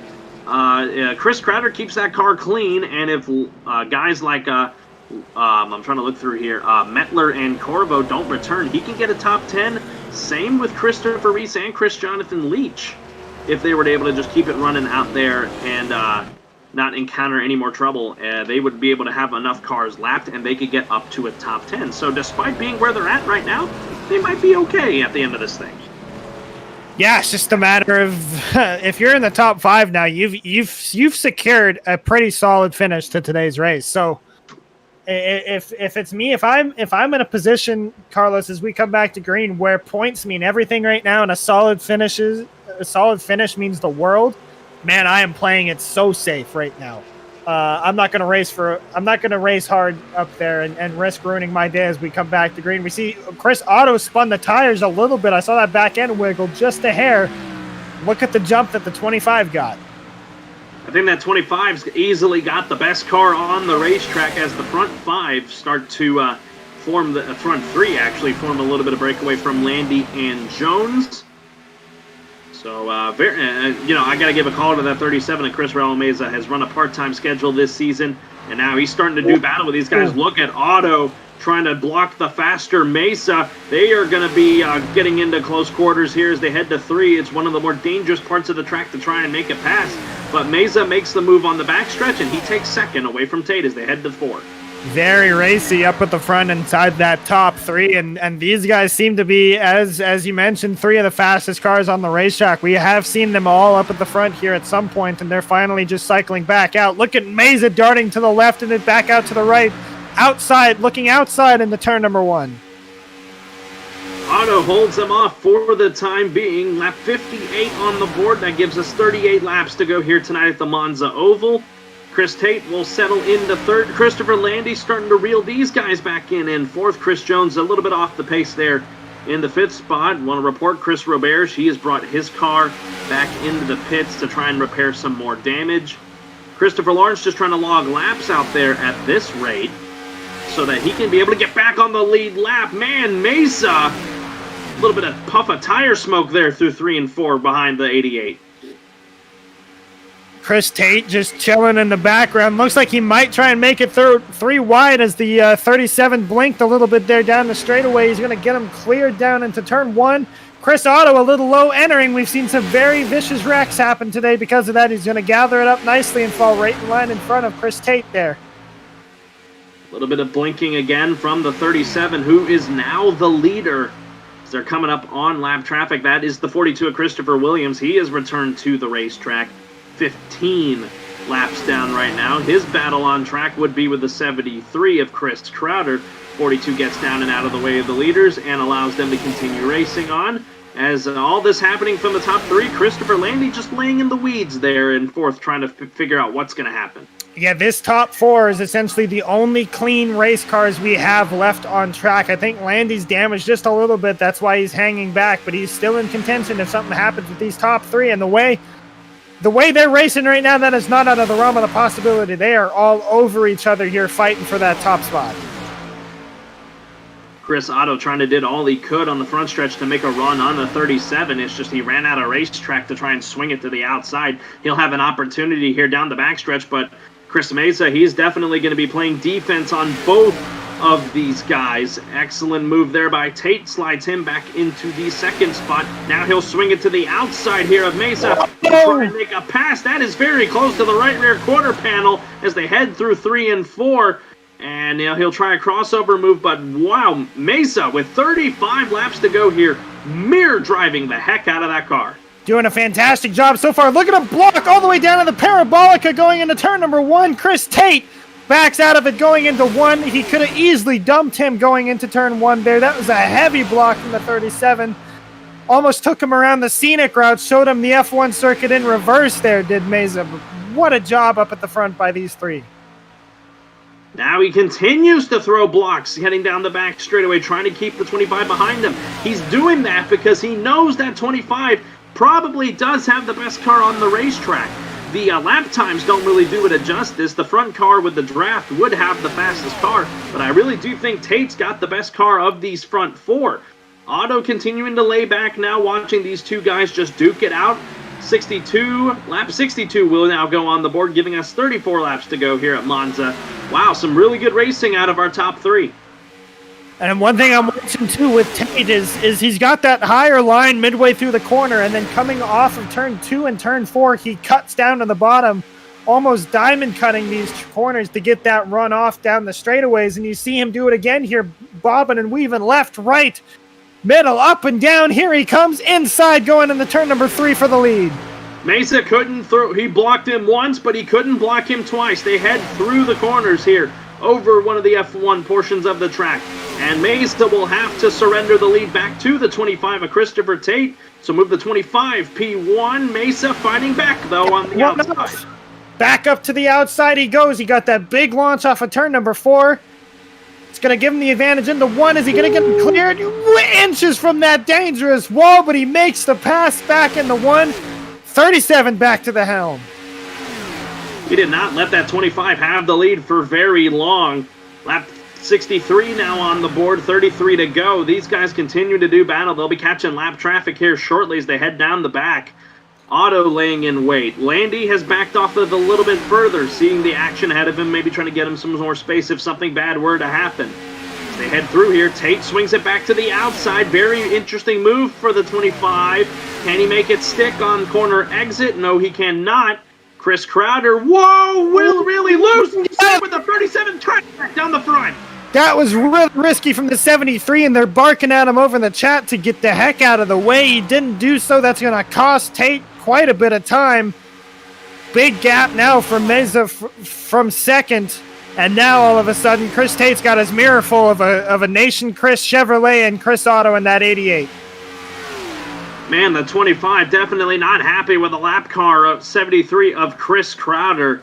Oh my goodness, that could have been near disaster on the front stretch for our leaders who are trying to run for a win. Chris Raul Mesa, I don't believe that with a win tonight he'd get into the chase with how many races he's run this season, but a win is a win regardless. But man, Tate is probably hot under the collar right now. Yeah, but he's got to open up that visor and let the red mist out, because there's still a lot of racing left, and he's a lot, well, I shouldn't say he's a lot faster, but he is faster right now, I think, than Mesa. It's just Mesa's done such a good job of driving defensively and keeping himself out front. And when I say defensively, I mean he's just defending his position. Nothing he's done is out of the realm of dirty. Everything he's done is well within the realm of the rule book. Excuse me, geez. The realm of the rule book. But just a fantastic effort there from our race leader. They clear the 42 of Christopher Williams, putting him 17 laps down now, as also Chris Clifford Corvo, he's returned to the racetrack. He will try to salvage out a top 10 finish. He's 11 laps down, about a full lap behind the 13 of Chris Matt Metler, who has also returned to the racetrack. Getting word that I think the 98 has also, he's trying to repair more damage, but now the front three, they start to get back together here as they go through 1 and 2. Chris Otto just gave a massive push to Chris Tate down the straightaway, gave him a huge run into turn 1. He's on the outside now of Chris Meza coming off of turn number 2. Mesa cuts the nose of the car off again, swings it way low down on the racetrack, trying to get as much speed as he can. Got to try and hold off the 25 into 3. He should. But man, oh man, now Otto is now back onto the attack mode of the 25 as the 71 has lost these guys a bit now. It's a 3-horse race for the next probably 30 laps, but I'm looking at the laps here. In about 14, 13 laps, these guys will have to start bringing it down for pit stops. Yeah, they can't make it to the end on fuel, so they will have to pit. But that seems to be way far back in these guys' mind right now with their racing. They're racing like it's 1 to go every lap that they're around here right now. See Tate looking to the outside again. Mesa down on the bottom. He makes it stick off the corner. What a move from Chris Tate. That car was sideways as Mesa gets a bit of the grass, but the 25 keeps it on the inside. The 37 trying to play defense. They're coming up on that lap car. Oh, Tate is loose again. Saves it. But Otto now is going to get up to his left bumper here to try and make a move on it. But now all that ground that Tate had, he just lost all of it. And now I can imagine Tate is fuming, because going into turn 3, Mesa did not leave any room for Tate to come up off that bottom. He had no choice but to run down there in that slick stuff. I think it's all bets are off now. No more Mr. Nice Guy from the 25. With that happening, Chris Tate now is about a second behind the 37 of Chris Mesa, but with a drafting buddy in the 88, our pole sitter Chris Otto, he might be able to start reeling him back in. With this gap now happening between these two guys, lap 68 on the board, 27 laps to go when we hit the line. We'll take another commercial break here, and we'll be right back here on FRN for this production of the cNASCAR Chris Cup Series race live from Monza, Italy.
here at the Monza Oval. Lap 71 about to go on the board. The 25 and the 88 have re-caught the 37 of Chris Raul Mesa. 25 to go here tonight, and a deck lid full of Chris Tate is for Chris Raul Mesa. My goodness, the battling continues to happen between the Chris Walt 37 and the Chris Guard 25. Christopher Tate. Man, they have been dueling it so far here tonight at Monza. Yeah, Tate's not happy with the way Mesa's been racing him. I can assure you, he is all over him now. The intensity level has picked up from that 25 machine. He was all over that back bumper all the way through 1 and 2. I can assure you, he is not pleased with the way he's been driving, and there's not going to be any more give and take from that 25 machine. You see him pushing all the way down the straightaway, getting him going a lot quicker in a turn 1 than he's comfortable with. Here he comes looking to the inside, not quite there though. Yeah, you saw it there. He tried to make that move, but couldn't make it stick as they continue to run through lap traffic. Catching now the 98 of Chris Roberge with no hood. So the 98 ought to just get out of the way here of these guys and just let these guys race. But now Mesa catches another breather. Tate falls back about 3/10, so it'll be about another lap until the 25's back to his bumper. That has been the key for Mesa. But, you know, we're not racing to the checkered flag right now. We're racing to green flag pit stops, which should be in about 7 to 8 laps. Yeah, and that's one thing that these guys have to be leery of is, hey, we've still got a pit stop before this thing is over. We're not the win's not going to be decided with whatever move I make here. But I genuinely believe that card is thrown out the window. They want to get to the front and they want to stay there, no matter what they're racing for right now. Just trying to look through the field here. Folks, if you've just joined us, you have been missing some really good action here in the late portions of this race. About half the field has called it a night. In retrospect, only 4 cars are out of the race. That's Chris Knoblich, Chris Edwards, Jonathan Leach, as the battle for the lead is heating up yet again. And Chris Bass, our points leader, he's the last car out of the race. Everybody else has had trouble with the repairs tonight, but have gotten their cars repaired enough to where they can still log some laps and try to salvage what they can. Maybe a couple more cars fall out of the race and they're able to make it up. But man, oh man, Chris Tate is just, he's impatient with the 37 right now. He's just trying to do what he can. They're catching up to more lap traffic here to get around. And out of all this, we've been talking about Mesa and Tate. Man, Chris Otto's just got to be really figuring out, what the heck do I have to do here in third? Yeah, he's kind of just been hanging on and just watching and riding, because he doesn't want to get in there and mix it up and intensify this battle even more. He's wanted to be in a position where he can take advantage of these two whenever they come together. As you see, whoa, Tate was going to look low there, but he didn't see the lap car, the 13 car. That could have ruined his run. I thought that was going to be the corner that he might have had him there. So now he has to set him up again as they head towards turn number 1 again. Lap 74 on the board, 75 on the board. That gives us 21 laps to go here tonight. They're about 4 or so laps away from pit stops. One car has already made a pit stop, and that was Chris Jones. Matt Metler has also brought it down into the pits, 12 laps down to our leaders, the guy they just lapped. So we're really just waiting on the top 4. Chris Landy, the one that's 4th right now, way off the pace now with his damage. So we're going to see how that's going to play out for everybody. But when they come to the line, it'll be 20 laps to go. Christopher Tate, a man who really dominated the early half of the season, kind of fell off in the middle portion, and now he's slowing down. Here he comes to the road. Yep.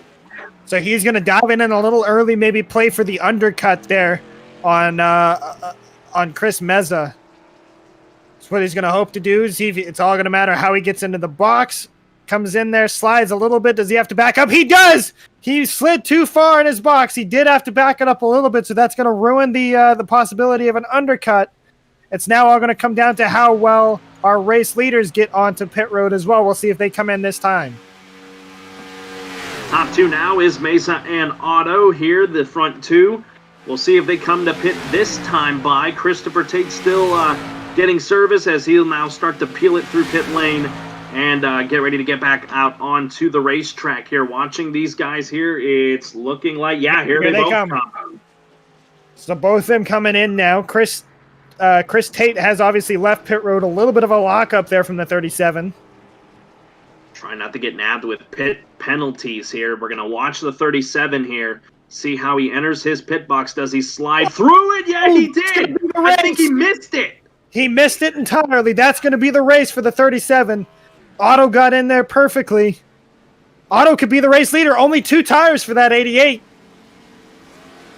And with Mesa sliding through, a mistake you cannot make. The D-Chris 37 now locks him up as he's coming out. That might have been the race for him, as you said. Otto now trying to get back up to speed and get away from the 37. I'm watching for the 25, where he's going to come out. He's in turn 2. The 25 is into turn 2. There he is, coming through the corners. Yeah, and look at this, guys. Look at this, Logan. They are caught in a bunch of lap traffic right now, trying to get around everybody, as the 25 swings it way to the bottom to get around the 98. Chris Otto did it perfectly. He did everything he needed to do coming into those stops. He hit it. He was quick coming into his box, but he got on the brakes in plenty enough time. Stopped on a dime inside his box, and it was a quick 2-tire stop, and now he is miles ahead of Chris Tate. I'm watching the 37 here. I'm looking at the telemetry. It says they did not make an official stop. I'm watching him here to see if he has to make a penalty stop. He does not, so he will settle into the 3rd spot, 10 seconds behind Chris Otto. And the guy that was so dominant all night long in the back half of this race is now finds himself in 3rd and needs a caution to try and get back into it. Now it's all going to be a matter. We're working lap 78 right now. We are. It's going to be a matter of does Tate have enough speed? Does he have enough time to get down to Chris Otto? I think Chris Tate did take 4 tires, if I'm not mistaken. Chris Otto only took 2. As soon as those right side tires dropped, he peeled away. So Chris Tate's got a little bit of draft help from a couple lap cars, as actually now they're going to pull into pit road here and make their scheduled pit stops. But it's going to be a matter of does Tate have enough time? It was 3.3 at the line, and it was now 5.3 last time by. So the gap actually increased by 2 seconds there from Chris Otto.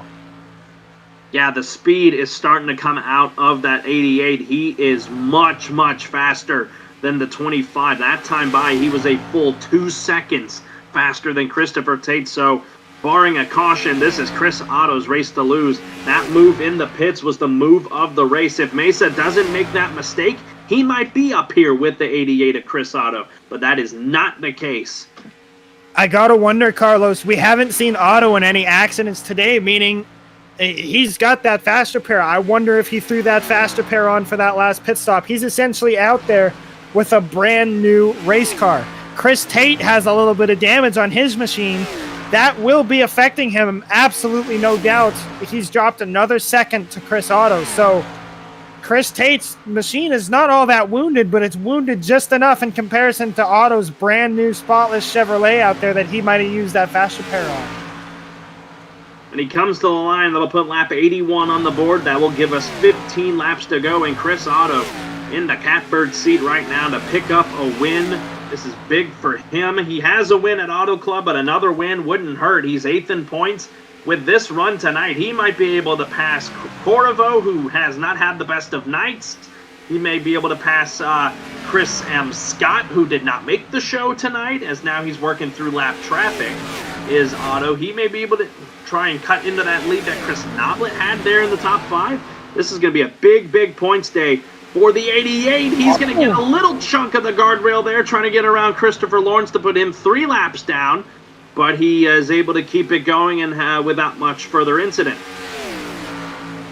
Almost a case of the commentator's curse there. I was a little bit worried as he was rounding through the lap traffic, but it's smooth sailing ahead of him for now. He does have the 42 of Christopher Williams without a nose in front of him, halfway down the pit straight, but it should be pretty simple to get around him once he catches him. And Chris Tate continues to drop further and further back. Yeah, as the 88 continues to log good times, Christopher Tate is really falling off.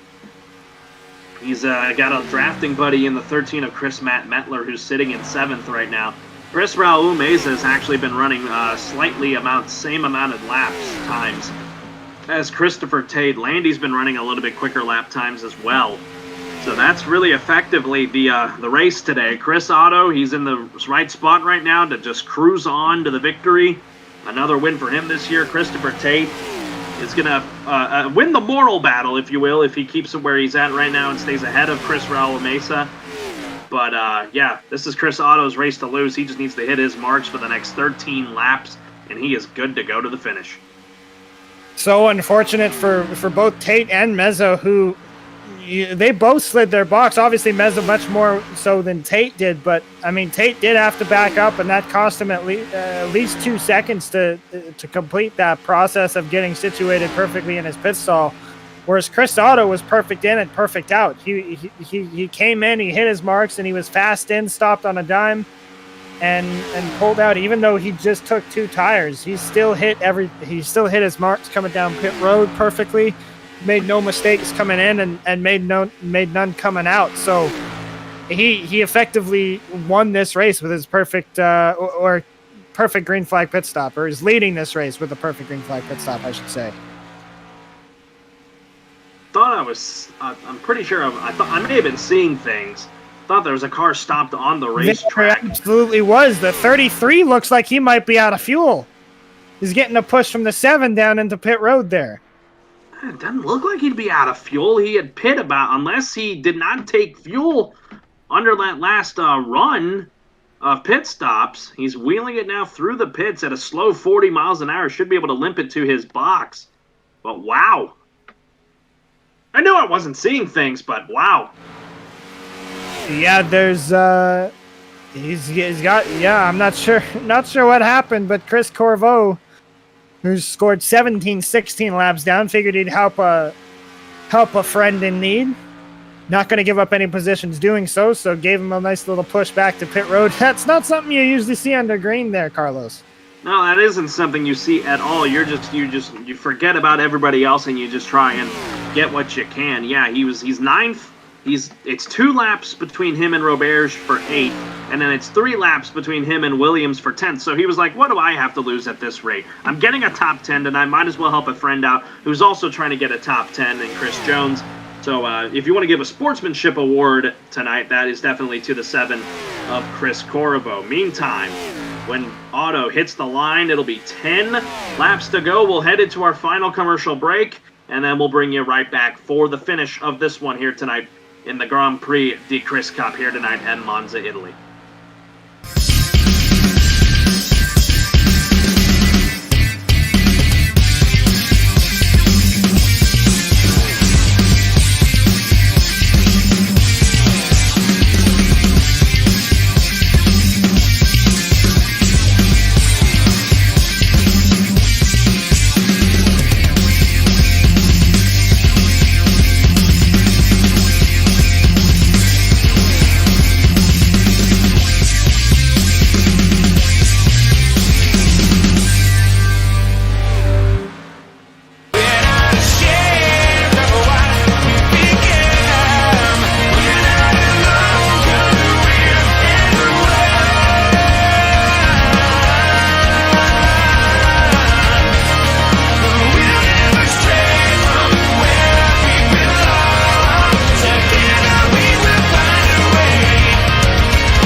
Laps to go now on the board here. Lap 88 for number 88 of Chris Otto. Just needs to make a few more circuits and he'll be cruising on to victory lane in that Nation Chris Chevy Camaro. It's been a fun race so far tonight. We've had some downs, we've had some ups so far tonight, Logan. But right now, Chris Otto, he is sitting pretty to pick up another W. Yeah, he's in the catbird seat right now, and all he's got to do is cruise home to that finish. He's really got no threat of anybody around him right now. The next lap car that he catches, Chris Williams, rounding turn 4 and down the main straight right now, and Otto is just now doing the same. So no threat from, as we said, from Chris Tate. He's continuing to fall back. I think the little bit of damage on his car is just a little too much for him to really handle in terms of closing up that gap, and working lap 89 now of 95. So 6 laps of comfortable driving for Otto. 7 laps to go now. He'll clear the 42 of Christopher Williams. Just want to give a few shout-outs here. Christopher Landy, a 4th-place run tonight, a guy who has had quite an interesting season. He's 14th in points. So the idea, I don't know how many make the cut line for the run for the championship. So this is a definite big run for him tonight, especially with Christopher Ritchie not running tonight. He's going to be able to at least move up into the 13th spot in points with the run he's had tonight. I do think it's our top 16, if I'm not mistaken, but I could be wrong on that. It's top 16 or top 12 that make the cutoff. Regardless, big implications and big gains for a lot of these guys that are running well here that maybe needed to bound up in points here late in the season. As Landy continues to wheel around here, another good run tonight for the 01 Chris Army car of Christopher Lawrence, a guy that hasn't run the full most of the season, 20th in points, and he's up. If it's top 16, he's 67 points behind the cut line. If it's top 12, he's way further back, about 95 points, but a top 5 run regardless for the 01. Excellent run for him. And then, of course, Chris Raul Mesa, outside pole sitter, gets probably going to end up in 3rd tonight. He was up front for right before that green flag pit stops run, made that mistake, but he should be able to cruise home to a top 3, so a good run for him. Some other guys, Matt Metler just trying to log laps, up in 7th in the number 13. His debut race tonight, not his debut race, excuse me, that was somebody else. Metler's made a couple starts this year, but running well in 7th. Chris Robert's the guy that dominated the back, the front half of this race. He's probably going to finish in the 8th spot. Chris Corvo, 9th for him. A guy that's sitting in the top 10 in points, so he's looking set pretty for the playoffs. And then, of course, Christopher Williams just trying to log laps. He's going to round out the night in 10th. As Otto crosses the line, that'll give us 4 laps to go here at Monza. It's certainly been an exciting afternoon here, Carlos. We really didn't know what to expect coming into this. We've seen great racing all season, so that was obviously something that we did expect, was more great racing. But we just didn't. This has certainly been our smallest finishing field here that we've seen all season. There's only 4 cars left on the lead lap, and I believe there's only like 10 cars out there still running. So that was certainly maybe something that we didn't expect. I don't know. It's proven to be a pretty exciting afternoon here for me. Yeah, no, it's been a lot of fun to bring it to you here on the Flat Out Racing Network as Otto crosses the line. 3 laps to go here this evening. Want to take this opportunity to thank our colleagues at FRN. Matthew Rodriguez, the man behind it all of our operations here. Big thank you to him. Seth Cole, one of our other productions managers and fellow commentator, currently working with our another commentator, Sam Dyer, in the Soda Guys Cup Series, currently live also here on Flat Out Racing Network right now from Kentucky. Our other commentator colleagues, Bronson Stafford, Tom Bourne, Dylan Poteet, Michael Norman and Tyler Riggs. And then, of course, other guys behind the scenes, Matt Muir with graphics, Michael Van Lanson Jr. with graphics, and then one of our consultants in Grant Davis also involved with this as well. And then, of course, my broadcast partner, Logan Breakey, and then myself, Carlos Zimmerman. It's always great to bring this action to you on the Flat Out Racing Network, and the caution comes out! The 37 up and over. Carlos, this is what we get for wrapping up the show before the checkered flag waved. Oh my goodness. We won't tell Chris Otto that we're to blame for this. We'll let him figure that out on his own, but I could just hear the sigh, or I could hear the groan echo from that 88 machine. Because now, this changes everything, because he was about to catch the 71 of Christopher Landy, but Landy stays on the lead lap here, and that's going to give us a 3-horse race to figure out this one. Yeah, I'm not too sure about that with the 30s. I mean, he ends up... God, he went on a wild ride, but he does get loose into turn 1 a little bit. He's by himself, Carlos. We haven't seen anybody really lose it by themselves here. They've always had help, so this is the first single-car incident that we've seen. He got loose on the entrance of 1 and then just couldn't save it looks like. And then, yeah, spins it down here and then up and over he goes. I think he's going to make contact with somebody here because he didn't... Well, actually, no. He's just going to flip it here on the apron. And you'll see here in just a second the 88 of Chris Otto come by. Oh, my goodness. And that, yeah, like I said, this changes everything. It essentially makes it a 2-horse race between Otto and Tate. Yeah, because the 37 is done for the day. So whether I don't want to comment too much on what brought that yellow out, but it's our first single car caution of the day. Regardless, his day is done. He will not continue. So it is going to be a 2-horse race between that 88 and the 25. And as you said, Landy was he was in view of the windshield of Chris Otto. I don't think he was going to get there to lap him, but now that throws him back into the race should these two come together. If I'm Landy, I come to pit road, I get some tires and repair what any optional damage he's got left. As you see Tate diving on the pit road for tires, Otto stays out on those 2 tires, Carlos. That is a very, very interesting move. Again, Otto playing the strategy.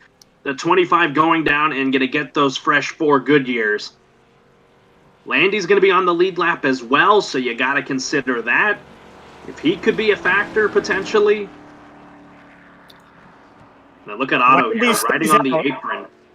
Landy did stay out there, Carlos. So Christopher Tate, out of our top 3, out of the lead lap front runners, he's the only one.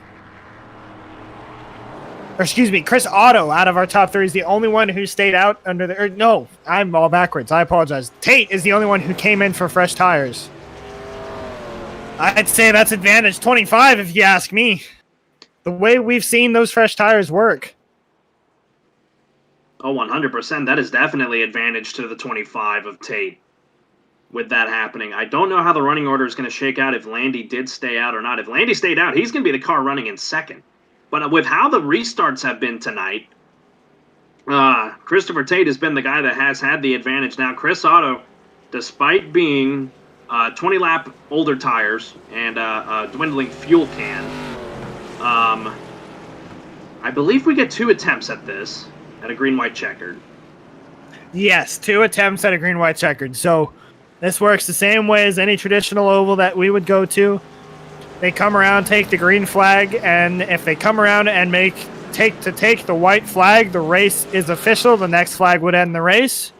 If, by some circumstance, a yellow comes out before our race leader comes around to receive the white flag, we'll rack them up and we'll do it again for the second time, and from there, its next flag ends the race, whether it's a yellow or a checkered.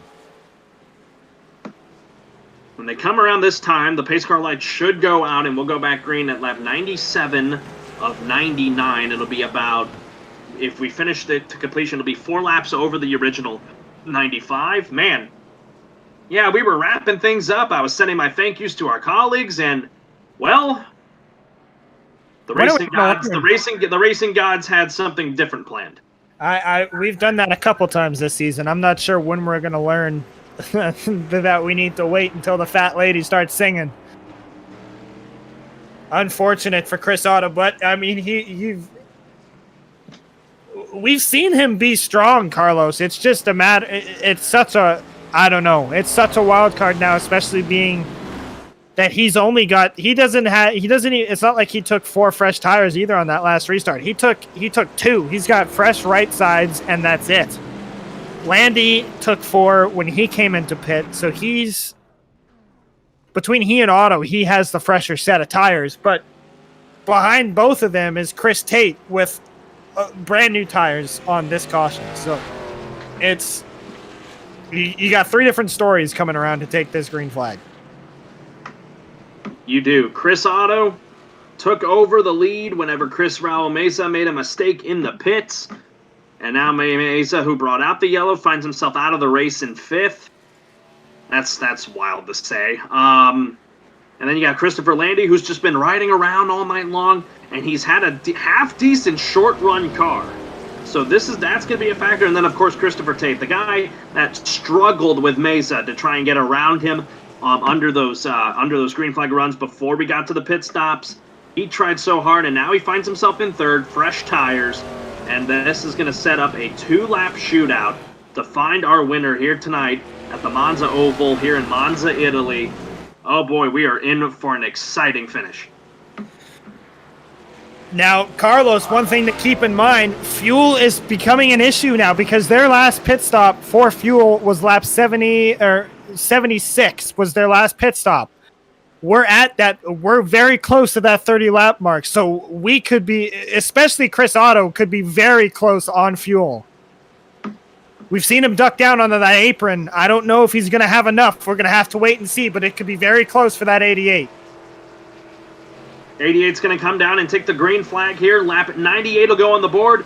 Tate clears the 71. It's going to be between... What's up? The run that the 25 got on the restart. Look at him here. Look to the outside. The 88's going to have to be an incredible mirror driver here through the corners. Landy not going to be a factor. It's down to the 88 and 25 as they head to the back. 25 with fresher Goodyears all over the back bumper of the 88 of Chris Otto. Otto going to try to make the defense of his life as they head down the back.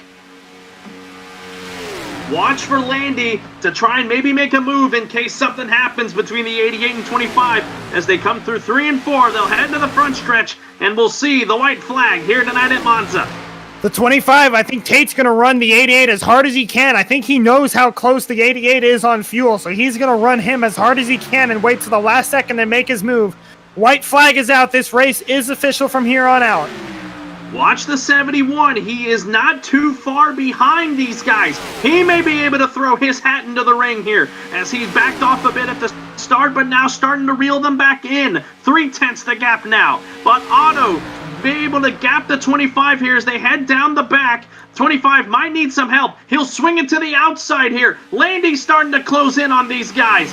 It's going to be heading to 3 and 4. He'll have the front stretch to try and figure something out. He peeks to the inside. 88 blocks high.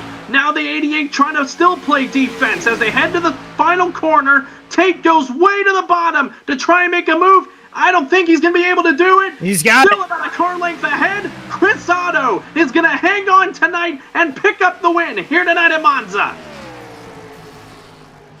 What a drive there from Otto. I was so concerned for his sake if he had enough fuel coming down to the end of that thing. The way I saw him diving down onto the apron under the caution laps, I'm so interested to see what his fuel is because, Carlos, his last stop was under those green flag cycles on lap 76. We are at lap 100 now, actually. They're pacing around on lap 100. So that's 36 laps that these guys have done on fuel. My goodness, Chris Otto holds off a fast Chris Tate, and then Christopher Landy made it interesting there at the end as well, trying to get second from him. But man, the Nation Chris car is definitely insured tonight. He picks up the win. Another win on the year for him, one back at Auto Club, and now picks up a win here tonight across the pond at Monza. He's definitely got to be happy. I know he wasn't happy with that caution coming out, but it ended up working out for him anyway. Yeah, it's a big sigh of relief for him as well. You know, to have I've been in that situation. You've got a massive lead. The win is all but in the bag, and then to have the caution come out and restart with the green white checkered, it's just the worst feeling. Seeing him burn it down there right underneath the podium platform there. A fantastic drive for him. He really let this race come to him.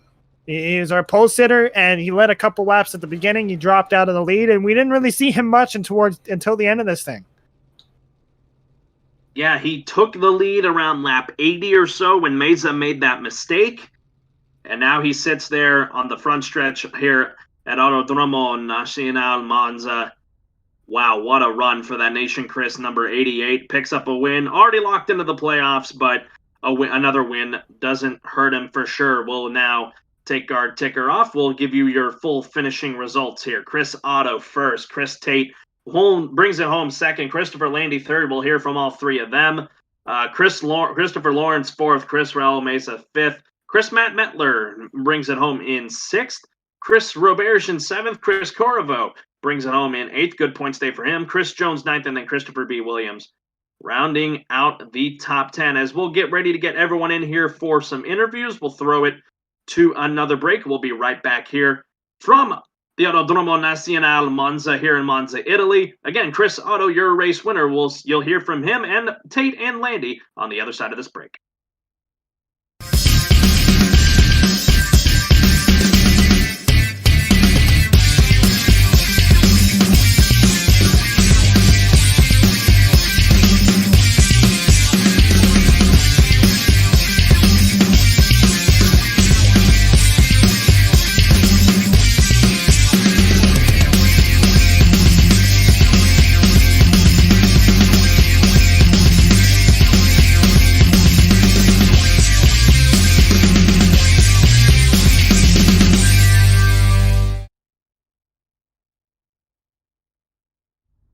Back here at Monza. Again, Chris Otto, your race winner here tonight. Excellent run for him. Picked up that lead around lap 81, was wheeling it to a finish. Caution comes out. He still, bounces back from it. But man, oh man, it was quite a battle there at the end between him, Christopher Tate, and Christopher Landy. We're going to hear from all three of them right now. We'll go ahead and talk to Christopher Landy, our third place finisher. Christopher Landy, this is Carlos Zimmerman in the FRN booth. You got me? I do. Do you hear me? Yes, I have you loud and clear. Man, you made it quite interesting right there at the end with Tate and Otto. I figured you were going to be waiting in the weeds and figure out what they were going to do. You know, this is really cool to have you up in here. We don't typically get to see you really up at the front, and then you get a top three tonight at Monza. No, this is definitely my best finish. We had some strong finishes at Super Speedway, so I was hoping this would be a good one. I think it was the last caution, I tried to hang on to that lead pack. Lost the draft a little bit, but I just kind of kept going, waiting to see if anything happened, and luckily, Magic of Monza, it did. So I'm very happy to be here. You've had some interesting views today with all the wrecks happening. Was the idea was it an idea of survival today at a track like Monza, the Monza Oval? Me and Logan talked about it through the broadcast. You don't really get to see some real life action at this track. I don't think there has been really real life action at this track in over 60 years in terms of the real Monza Oval. So what was your mindset going into a race like this? Just to kind of keep my foot in, and see what happened. I figured, it's the Temple of Speed. The old gods of racing are here, and whatever they will, happens.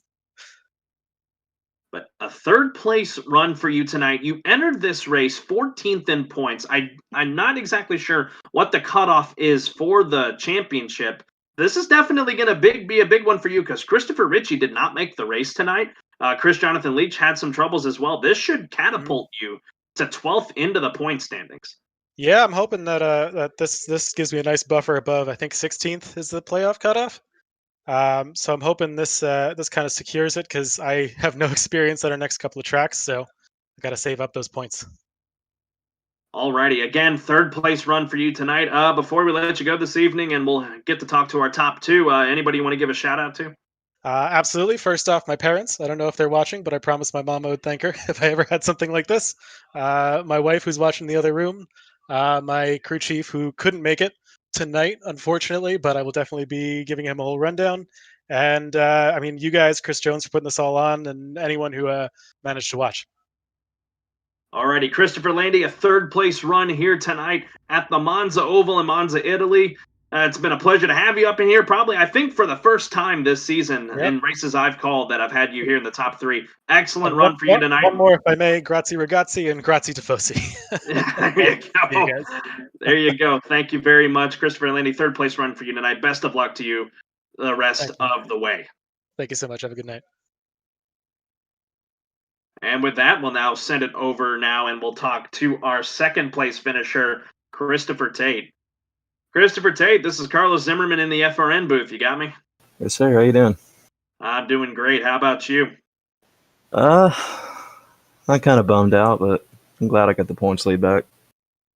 Oh, yeah, 100%. That was going to be a big thing going into this with Chris Bass falling out of the race in an accident earlier, and Takis did not make the race tonight. So, yeah, this will hand the points lead back over to you. Man, you really gave it all you could there with the 88. That caution couldn't have come at a better time for you. Was there anything you could have done different, or was because you had fresh tires, or was just the 88 really, really good at the defense?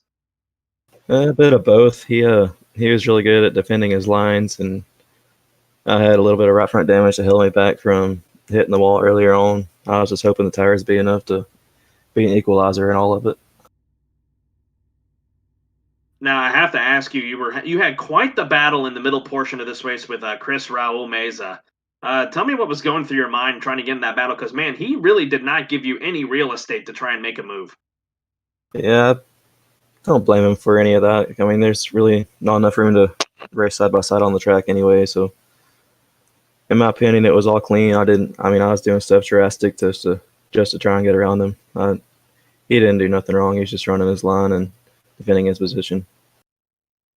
Now I asked Christopher Landy this going into a race like Monza, like I told him, there hasn't really been any real life action for you to be able to base your racing off of here at this track. I believe the last time this track was configured to use the oval was in the 1960s, so it's almost 60 years since that happened. What was your mindset going into a race like this? I figured it'd be chaotic, and I was kind of right about that. My plan was just to stay in the back and stay out of trouble, and I got a little too brave and pulled some stupid moves and hitting the guardrail and using my fast repair. I'm just lucky I came back from that and finished where I finished.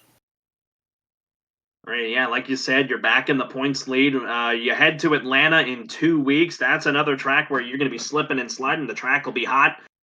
With 2 races left in the regular season, you're already locked into the playoffs with your wins earlier on. You're just going to be able to ride it out here at Atlanta and Darlington and try to maintain the points lead when you head to the first race of the chase, that being Chicagoland. Or what's going to be your mindset as we're getting down to the end of this regular season? As far as I'm concerned, I'm locked in. I'm going for the win in both weeks. All righty. Christopher Tate again, 2nd place run for him tonight in the 25 car. Before I let you go this evening and we'll get ready to talk to our race winner, anybody you want to give a shout out to? Yeah, I want to thank you guys for putting on these broadcasts each week. I want to thank Chris Jones for putting it all on. Grip Motorsports for helping me out in the real world, and Oron Motorsports, which is my team in the real world. So appreciate y'all. Thank you. It's our pleasure. 2nd place run for Christopher Tate tonight here at Monza as he gets ready to just retake, as he takes the points lead back tonight, and we'll get prepared for Atlanta and Darlington. Best of luck to you for the rest of the way, and a good run tonight. All right, thank you. We'll now bring in our race winner, Chris Otto. This is Carlos Zimmerman in the FRN booth. You got me? Yes, sir. I got you. Wow, man, you took the lead at around lap 80 when Chris Raul Mesa made that critical mistake in the pit, slid all the way through his pit box, had to back it up, and you had the lead from there. And then, when we were here in the booth, we were giving our thank yous to our crew and the guys that put a lot of production into this. You were cruising on the way to victory, and when you were heading through 1 and 2, there was the yellow. What was your thoughts when that happened? I thought I was going to run out of gas. That was my first thought. Because I run an application and it fills me up when we're close to the end of the races. It fills me up to get to the end of the race with just a few laps extra. And I wasn't sure how much extra they decided to put in, but it was just enough. I ran out of gas trying to do my burnouts there, so that was a little upsetting, but I'll take the win rather than doing some burnouts.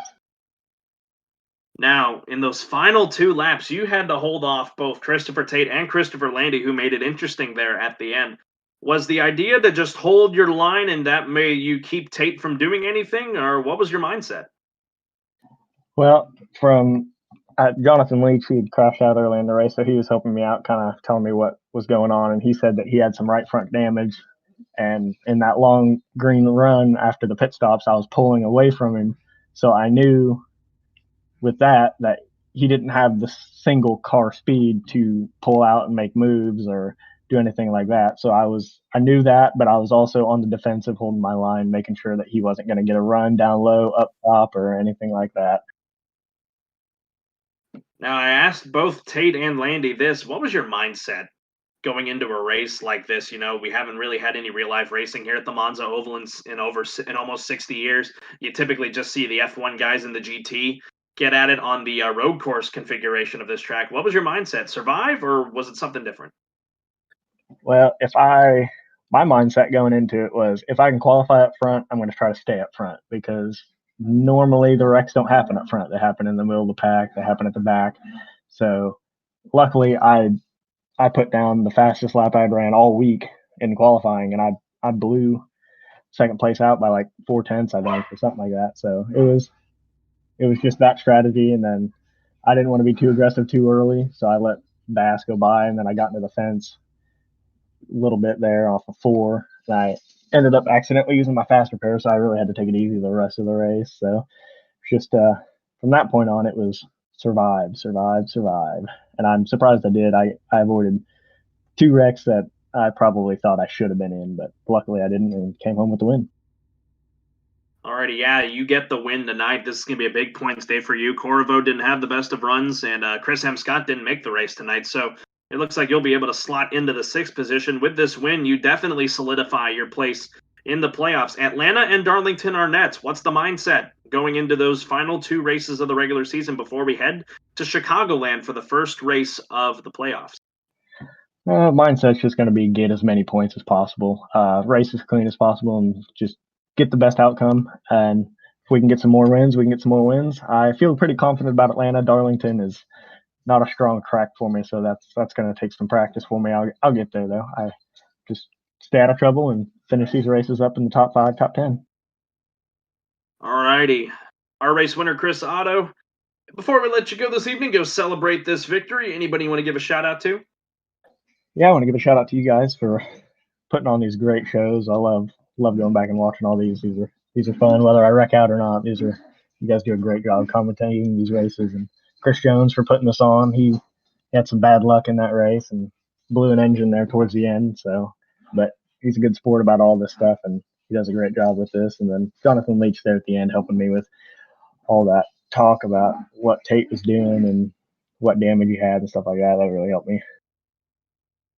Alrighty, Chris Otto, your race winner here tonight from the Monza Oval in Monza, Italy. Best of luck to you in 2 weeks when we head to Atlanta. And then, you're locked for the playoffs, bud. Congrats. Thanks, guys. Have a good one. Alrighty, that'll about wrap it up here, Logan. Man, what a race.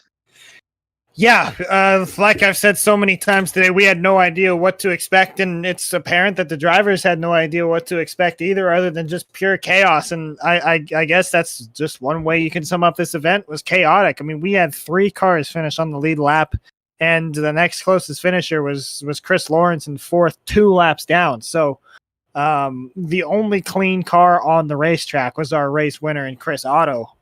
So it was... by no stretch was it a tame race. It was chaotic, but man, did it get exciting there at the end.